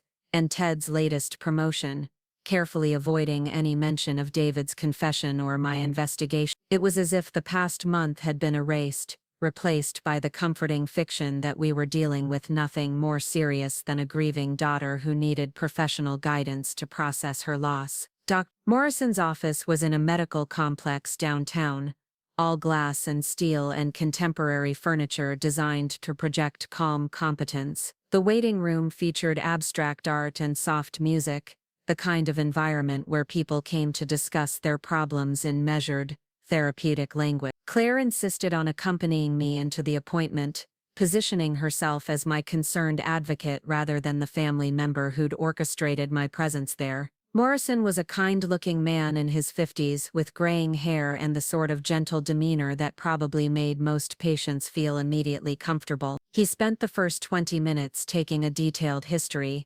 asking about my relationship with Dad, my work situation, my social connection. His questions were careful, probing, designed to establish a baseline of my mental state before delving into the specific issues that had brought me to his office. "Your sister tells me you've been having some difficulties since your father's death," he said finally. "Would you like to tell me about that in your own words?"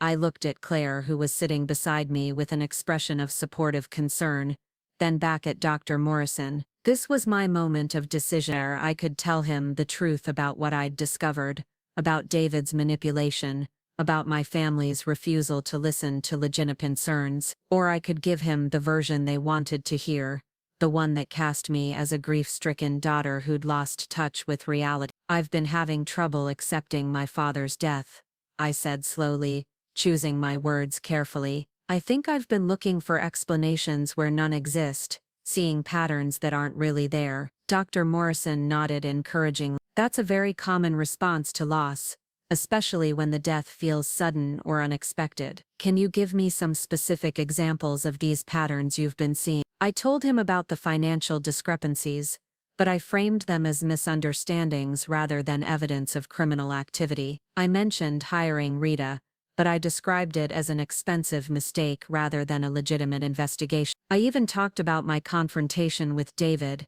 but I presented it as an unfair accusation against a man who'd been trying to help our family. With each lie, I felt a piece of myself disappearing, but I also saw the relief in Claire's face, the validation in Dr. Morrison's nods, the sense that I was finally giving them what they needed to hear. "It sounds like you've been carrying a tremendous burden," Dr. Morrison said when I finished. "Grief can manifest in many different ways, and the need to find someone to blame, to make sense of senseless loss, is perfectly natural. I think I've been unfair to my family," I continued, hating myself for the words even as I spoke them. "They've been trying to help me and I've been pushing them away, accusing them of not understanding what I was going through." Claire reached over and squeezed my hand.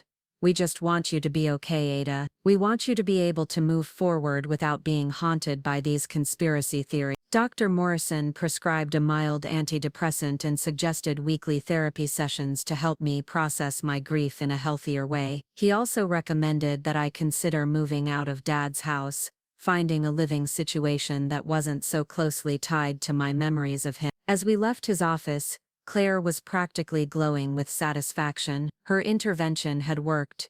Her sister was getting the help she needed, acknowledging her problems, taking steps to address her paranoid ideation. The family's reputation was restored, Dad's memory was protected, and David's confession had provided the perfect explanation for everything that had happened. But that afternoon, alone in my apartment for the first time in a week, I sat at Dad's old desk and stared at the boxes of files I'd been investigating. All the evidence was still there. The payments to shell companies, the forged signatures, the complex financial structures that suggested years of systematic theft. David's confession didn't change the facts, it just provided a new framework for interpreting them. I opened one of the files at random and found myself looking at a bank statement from 3 years ago. There were the familiar payments to Meridian Holdings, recorded in Dad's careful handwriting. If David had been forging Dad's involvement, why would he have included these records in Dad's personal files? Why would he have created evidence that implicated his supposed victim? The more I looked at the documents with fresh eyes,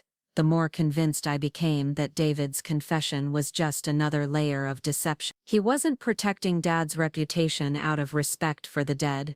He was protecting his own interests by creating a narrative that minimized his culpability while satisfying everyone's need for a tidy resolution. But I'd already surrendered. I'd already told Dr. Morrison that my investigation had been the product of grief-induced delusions. I'd already agreed to therapy and medication and all the other interventions my family had demanded. How could I go back to them now and say I'd changed my mind, that I still believed David was lying? The answer was simple. I couldn't. At least not yet. Not until I had proof so overwhelming that even my family couldn't dismiss it as the product of a damaged mind. That evening I called Rita from a payphone outside a convenience store 3 blocks from my apartment. "I need to ask you a favor," I said when she picked up. "A big one. Ida, I thought you were done with this. I thought you'd accepted David's confession and moved on. I've accepted it publicly, but privately, I still have questions." Questions that don't get answered by David's convenient confession. Rita was quiet for a long moment. What kind of questions? Questions about the timing of Dad's death. Questions about whether someone with David's background would really develop a conscience and confess, or whether he's just found a more sophisticated way to cover his tracks. Ida, David is going to prison.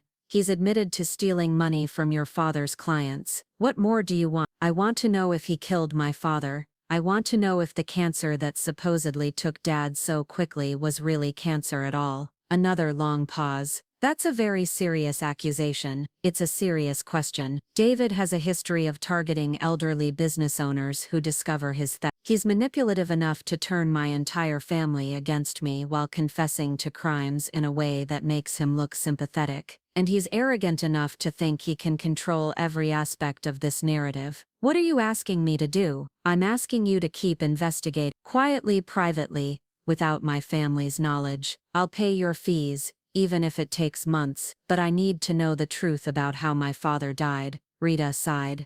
Ida, this is going to be difficult and expensive, and there's a good chance we won't find anything conclusive. Are you prepared for that possibility?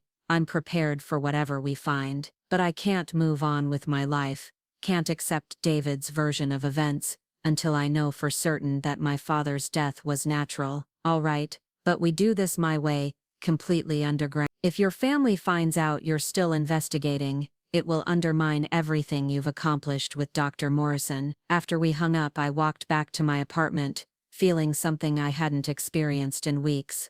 Not hope that I would be vindicated, not hope that my family would apologize for doubting me, but hope that the truth, whatever it was, would eventually come to light. David Winters thought he'd won. He thought his confession had closed the book on his crimes while protecting his reputation and destroying mine, but he'd made one crucial mistake. He'd assumed that his manipulation was so complete, his control so absolute, that no one would ever question his carefully constructed narrative. He was about to learn that the daughter he'd dismissed as delusional was far more determined than he'd realized, and that sometimes the most dangerous investigations are the ones conducted in absolute silence, by people who've learned to hide their determination behind a mask of compliance. The game wasn't over, it was just moving into a new phase, one where David wouldn't see the next move coming until it was too late to counter it. 6 weeks into my supposed recovery, I had become the perfect patient. I attended my weekly sessions with Dr. Morrison, where I discussed my progress in processing grief and my growing acceptance of my father's innocence. I took my prescribed medication religiously,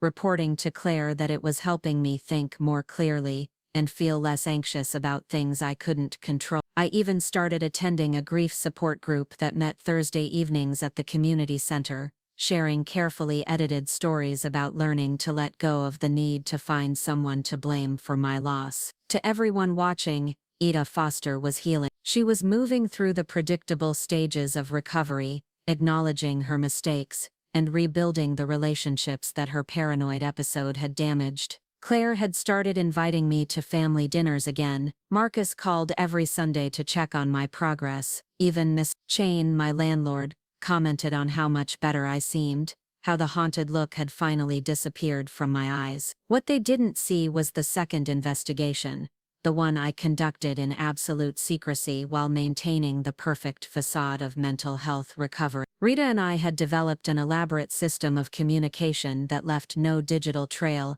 and required no face-to-face meetings that might be observed by my family or David's associate. I would leave coded messages in a specific book at the public library, and she would respond by leaving documents in a safety deposit box I'd rented under a false name. It had taken us nearly a month to gather the evidence we needed, but what we discovered exceeded even my darkest suspicions about David's crimes. He hadn't just been stealing money from Dad's client. He'd been operating a sophisticated identity theft ring, using information from Dad's accounting files to open credit cards and bank accounts in clients' names. The shell companies were just the tip of the iceberg. designed to launder money stolen through dozens of different schemes over the course of several years. More disturbing still, we'd found evidence linking David to the suspicious deaths of two other elderly business owners in different states. Both men had died of apparent natural causes shortly after discovering financial irregularities in their businesses. Both had trusted employees who'd subsequently disappeared with significant amounts of money. The pattern was unmistakable once you knew what to look for, but the breakthrough that changed everything came from an unexpected source. Rita had been investigating Dad's medical records, looking for any evidence that his rapid decline might have been artificially induced. What she found was even more damning than we'd hoped. Dad's primary care physician, Dr. Henley, had noted several unusual symptoms in the weeks before Dad's death, symptoms that were consistent with chronic arsenic poisoning but had been attributed to the aggressive progression of his cancer. Dr. Henley had even ordered additional blood tests, suspicious of the pattern he was seeing, but those test results had somehow been lost in the laboratory's computer system. The samples themselves had been destroyed according to routine protocol before the discrepancy was discovered. It was exactly the kind of convenient accident that occurs when someone with access to medical records knows how to manipulate the system. The most chilling discovery was a pharmacy record showing that David had filled a prescription for medication that had supposedly been prescribed for his elderly mother. The prescription was for a compound that contained trace amounts of arsenic, ostensibly for treating a rare skin condition. But David's mother had been dead for 3 years, and the prescribing physician had no record of ever writing such a prescription. Rita had also been investigating David's activities during his supposed confession and imprisonment. While he was publicly accepting responsibility for embezzling money from Dad's clients, he was privately liquidating offshore accounts and transferring funds to new shell companies in countries without extradition treaties. His lawyer wasn't just defending him, he was helping him systematically steal every remaining dollar he could access before beginning what would likely be a very brief prison sentence. The most infuriating part was how perfectly David had calculated every angle of his scheme. His confession had given my family exactly what they needed to maintain their comfortable assumptions about Dad's innocence. His cooperation with authorities had earned him a reduced sentence that would see him released in less than 2 years. His supposed remorse had generated sympathy from former clients who viewed him as a troubled employee rather than a calculating predator.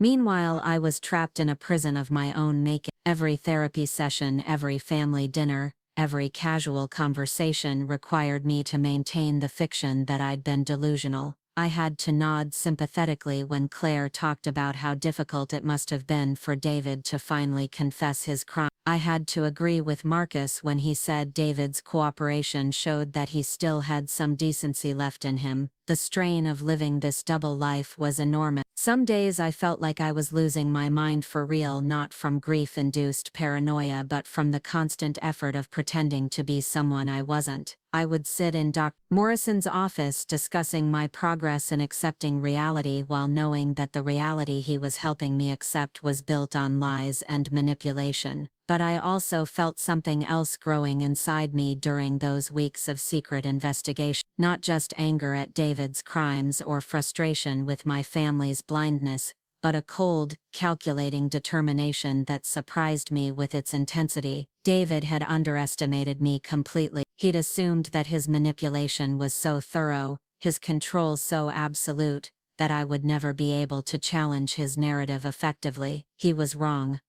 The plan that Rita and I developed wasn't about proving David's guilt to the legal system. The authorities were satisfied with his confession and had no interest in reopening an investigation that had been resolved to everyone's satisfaction. It wasn't about convincing my family that they'd been manipulated. Their investment in believing David's story was too complete for any amount of evidence to shake their faith in their preferred version of events. Instead, our plan was about something much simpler and more personal. It was about ensuring that David Winters paid a price for his crimes that went far beyond the minimal prison sentence he'd negotiated for himself. It was about making sure that the comfortable life he'd planned to return to after his brief incarceration would no longer exist. The first phase involved documenting every crime David had committed, not just the embezzlement he'd confessed to, but the identity theft, the money laundering, the suspicious deaths, and most importantly the murder of my father. Rita had contacts in law enforcement agencies across multiple states, people who specialized in cold cases and unsolved financial crime. We began feeding them information anonymously, providing detailed evidence that would eventually trigger investigations in jurisdictions where David had no legal immunity. The second phase involved exposing David's current activities to the clients he'd supposedly reformed to help. While he was publicly playing the role of remorseful confessor, he was privately continuing to steal from the same people he claimed to want to make amends to. Rita had evidence of ongoing financial transactions, continued identity theft, and systematic looting of accounts that David's plea agreement was supposed to have protected.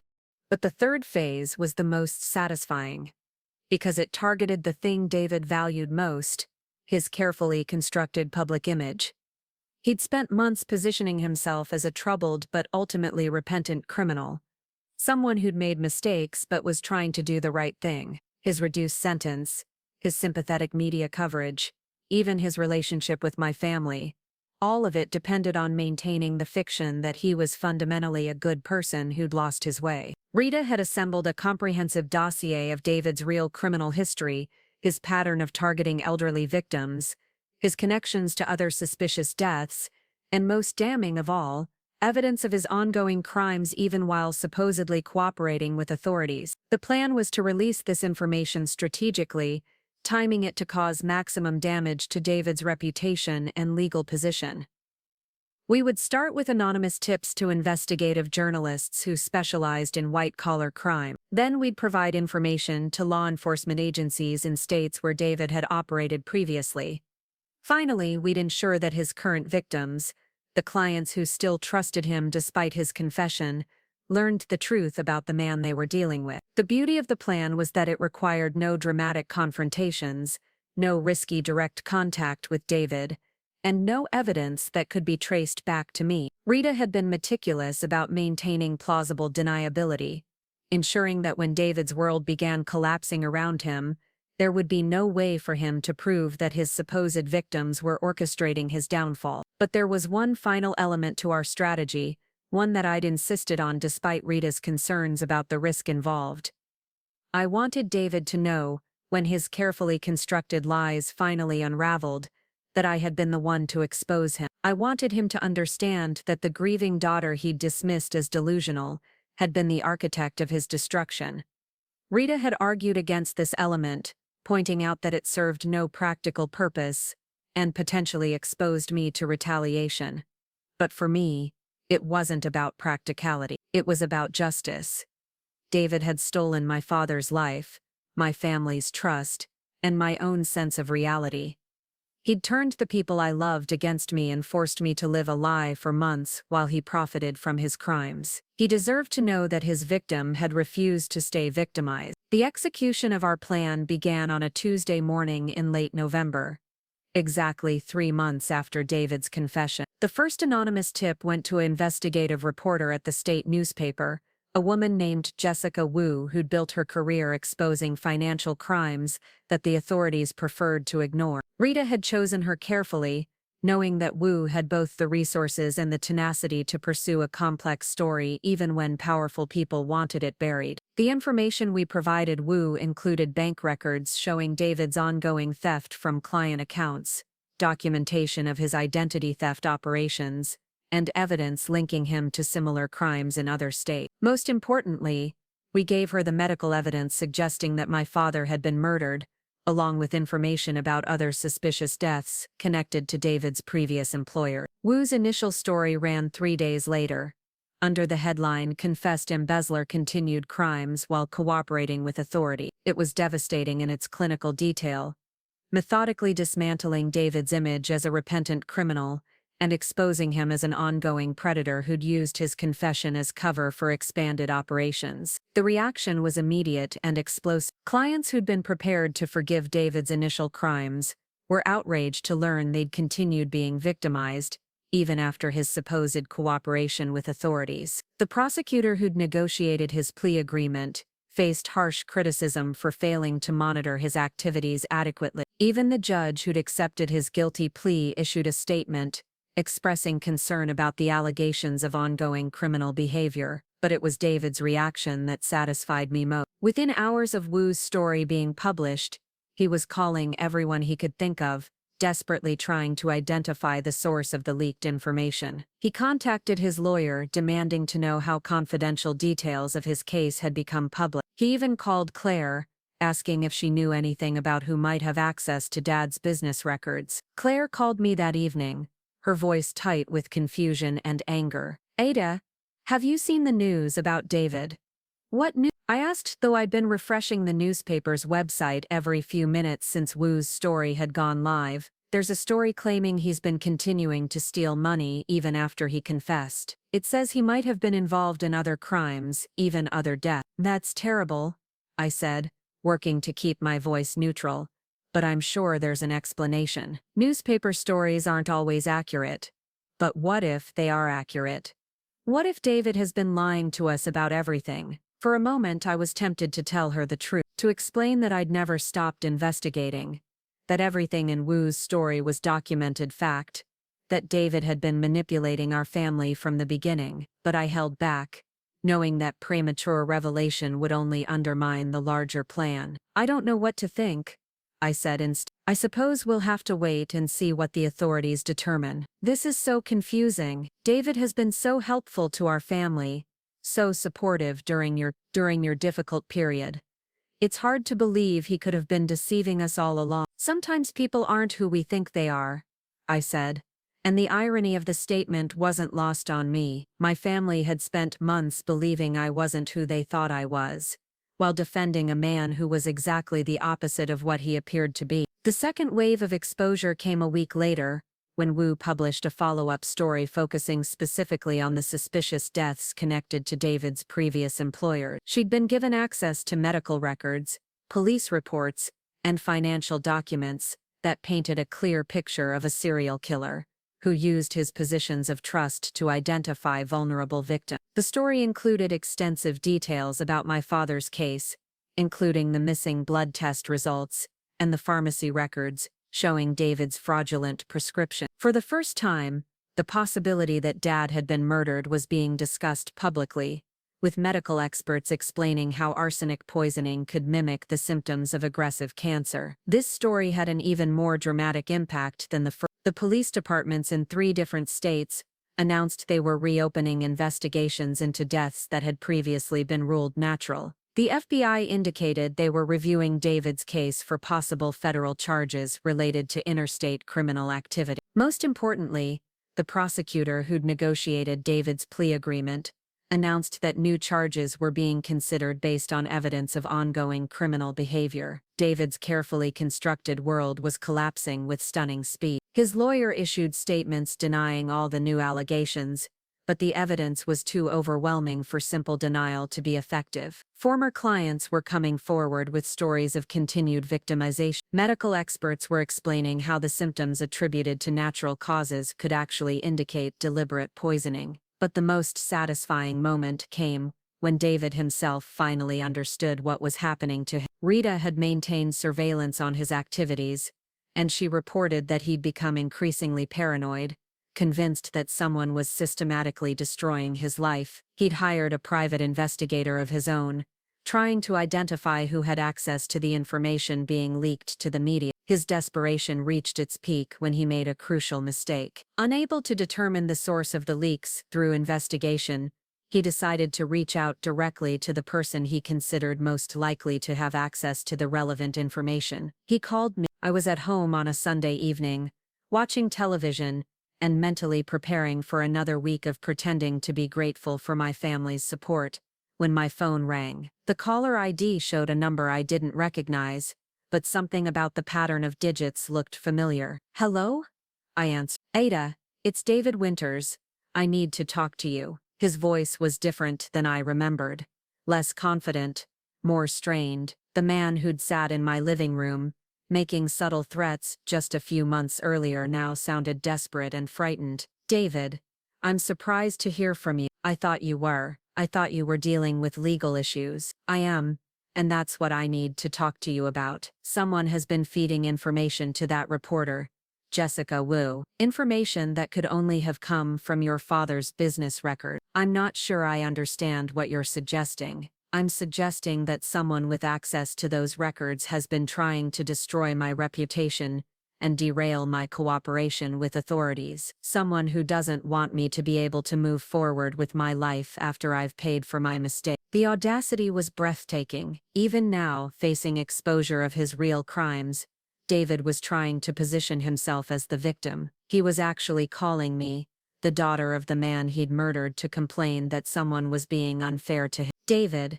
I think you should probably discuss this with your lawyer rather than calling me. My family and I are just trying to move forward after everything that's happened. Ada, I know you hired that private investigator. I know you were suspicious of me from the beginning. If you're behind these leaks, you need to understand that you're not helping anyone. You're just making it harder for the authorities to resolve this case in a way that serves everyone's interests. There it was, the implicit threat, delivered in the same reasonable tone he'd used when he came to my apartment months earlier. He was warning me that continued exposure of his crimes would somehow be harmful to my family's interests, that I should be satisfied with his original confession and stop pursuing the truth about his other activity. I'm not behind any leaks, I said, which was technically true since Rita was the one actually providing information to journalists. But if someone is exposing additional crimes you've committed, maybe that's something you should address with the authorities rather than trying to intimidate potential witnesses. I'm not trying to intimidate anyone. I'm trying to understand why someone would want to sabotage an arrangement that was working for everyone involved. An arrangement that was working for everyone involved. The phrase perfectly encapsulated David's sociopathic worldview. He genuinely believed that his confession had been a generous gift to my family,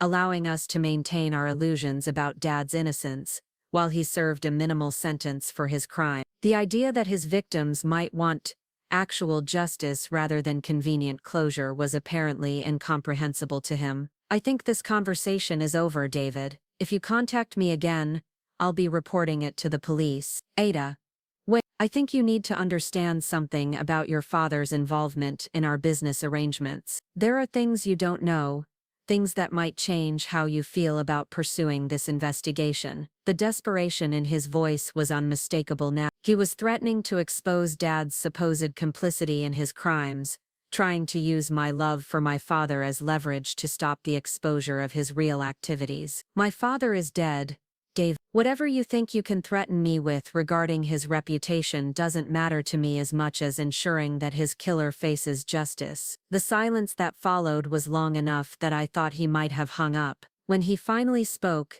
his voice had changed completely. Gone was any pretense of reasonableness or concern. What remained was cold rage and barely controlled panic. You have no idea what you're playing with, Ada.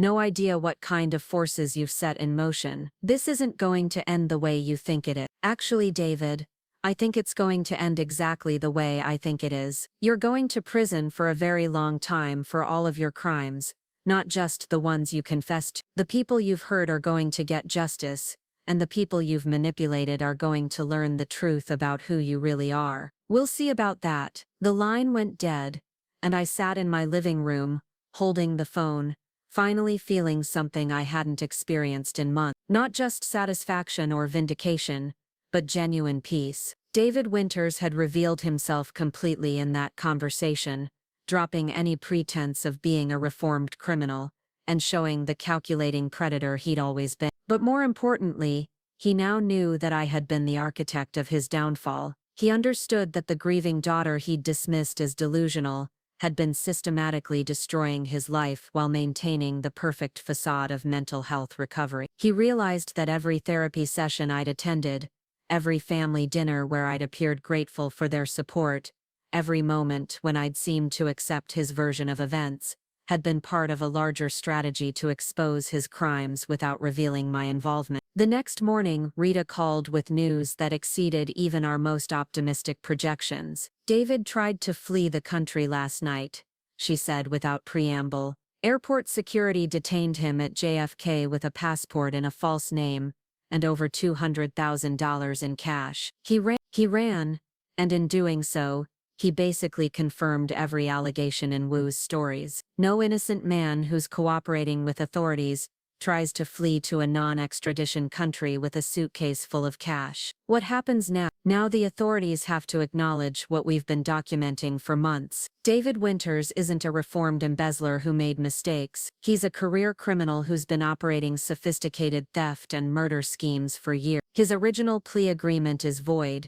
His confession is exposed as a strategic lie, and every agency that bought into his manipulation is going to have to explain how they were fooled so completely. As Rita provided more details about David's arrest and the evidence that had been seized from his hotel room, I felt a sense of closure that had been missing from my life since Dad's death. Not just closure about David's crimes, but closure about my own role in exposing them. I'd spent months feeling like a powerless victim, dismissed by my family and manipulated by a criminal who thought he could control every aspect of the narrative surrounding his crimes. But I'd refused to stay powerless. I'd refused to accept David's version of events, even when accepting it would have been easier and more comfortable for everyone involved. The daughter who'd been labeled delusional had systematically gathered evidence, built relationships with law enforcement professionals, and orchestrated the exposure of crimes that the authorities had been content to ignore. The woman who'd been forced into therapy for her paranoid ideation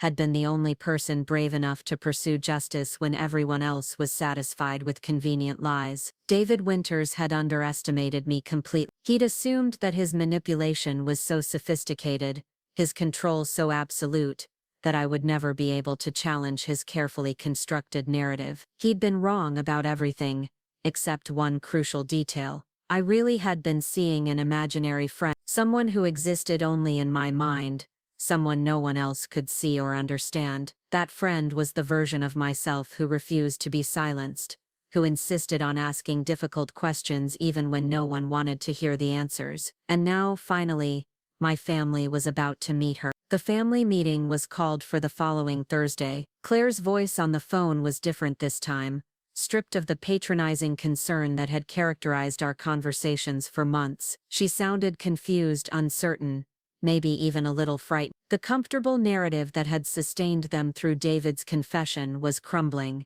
and they needed answers. I arrived at Claire's house to find the entire family assembled in her living room. Marcus had driven up from Philadelphia again, but this time he wasn't carrying intervention pamphlets or therapy recommendations. Ted sat quietly in the corner, clearly uncomfortable with being included in what was obviously going to be a difficult conversation. Even Emma had been sent to her room, a sign that the adults needed privacy for topics too serious for young ears. Ida, Claire began carefully, we need to talk about what's been happening with Dave. I took my usual seat on the couch, the same spot where I'd sat months earlier while they'd discussed my mental state and planned my therapeutic intervention. But now the power dynamic had shifted completely, and we all knew it. His arrest has been all over the news, Marcus. The allegations about ongoing crimes, about other victims, about, he paused, struggling with the words, about Dad possibly being murdered. It's very disturbing, I agreed, maintaining the same measured tone I'd perfected in Dr. Morrison's office. I can't imagine how difficult this must be for all of you. Claire leaned forward, studying my face intently. Ida, I need to ask you something directly. Did you know about any of this? Did you have information about David's other crimes when you were investigating him before? The moment of truth had arrived.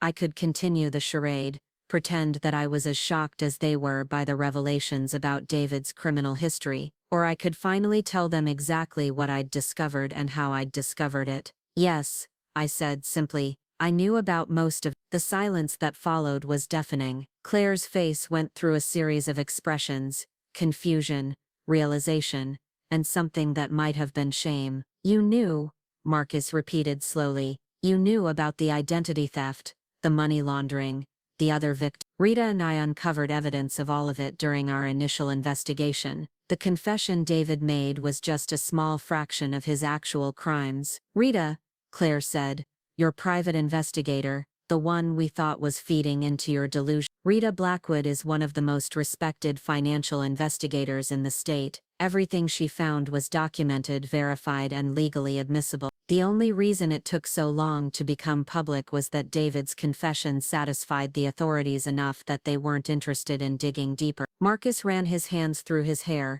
a gesture I remembered from childhood when he was trying to process information that challenged his worldview. So when we were arranging therapy appointments and talking about intervention, I was gathering evidence that David Winters had murdered our father and was continuing to steal from his clients, even while supposedly cooperating with authorities. The words hung in the air like an accusation, which I suppose they were. Not just an accusation against David, but against my family for choosing comfortable lies over uncomfortable truths. Why didn't you tell us? Claire's voice was barely above a whisper. Why did you let us think you were having a breakdown? Because every time I tried to tell you what I was discovering, you dismissed it as grief-induced paranoia. You were so invested in maintaining your perfect image of Dad that you couldn't consider the possibility that something was seriously wrong. But we were trying to protect you, Ted said, speaking for the first time since I'd arrived. We thought you were hurting yourself by chasing these conspiracy theories. You were trying to protect yourselves, I correct. You didn't want to face the possibility that Dad might have been involved in criminal activity,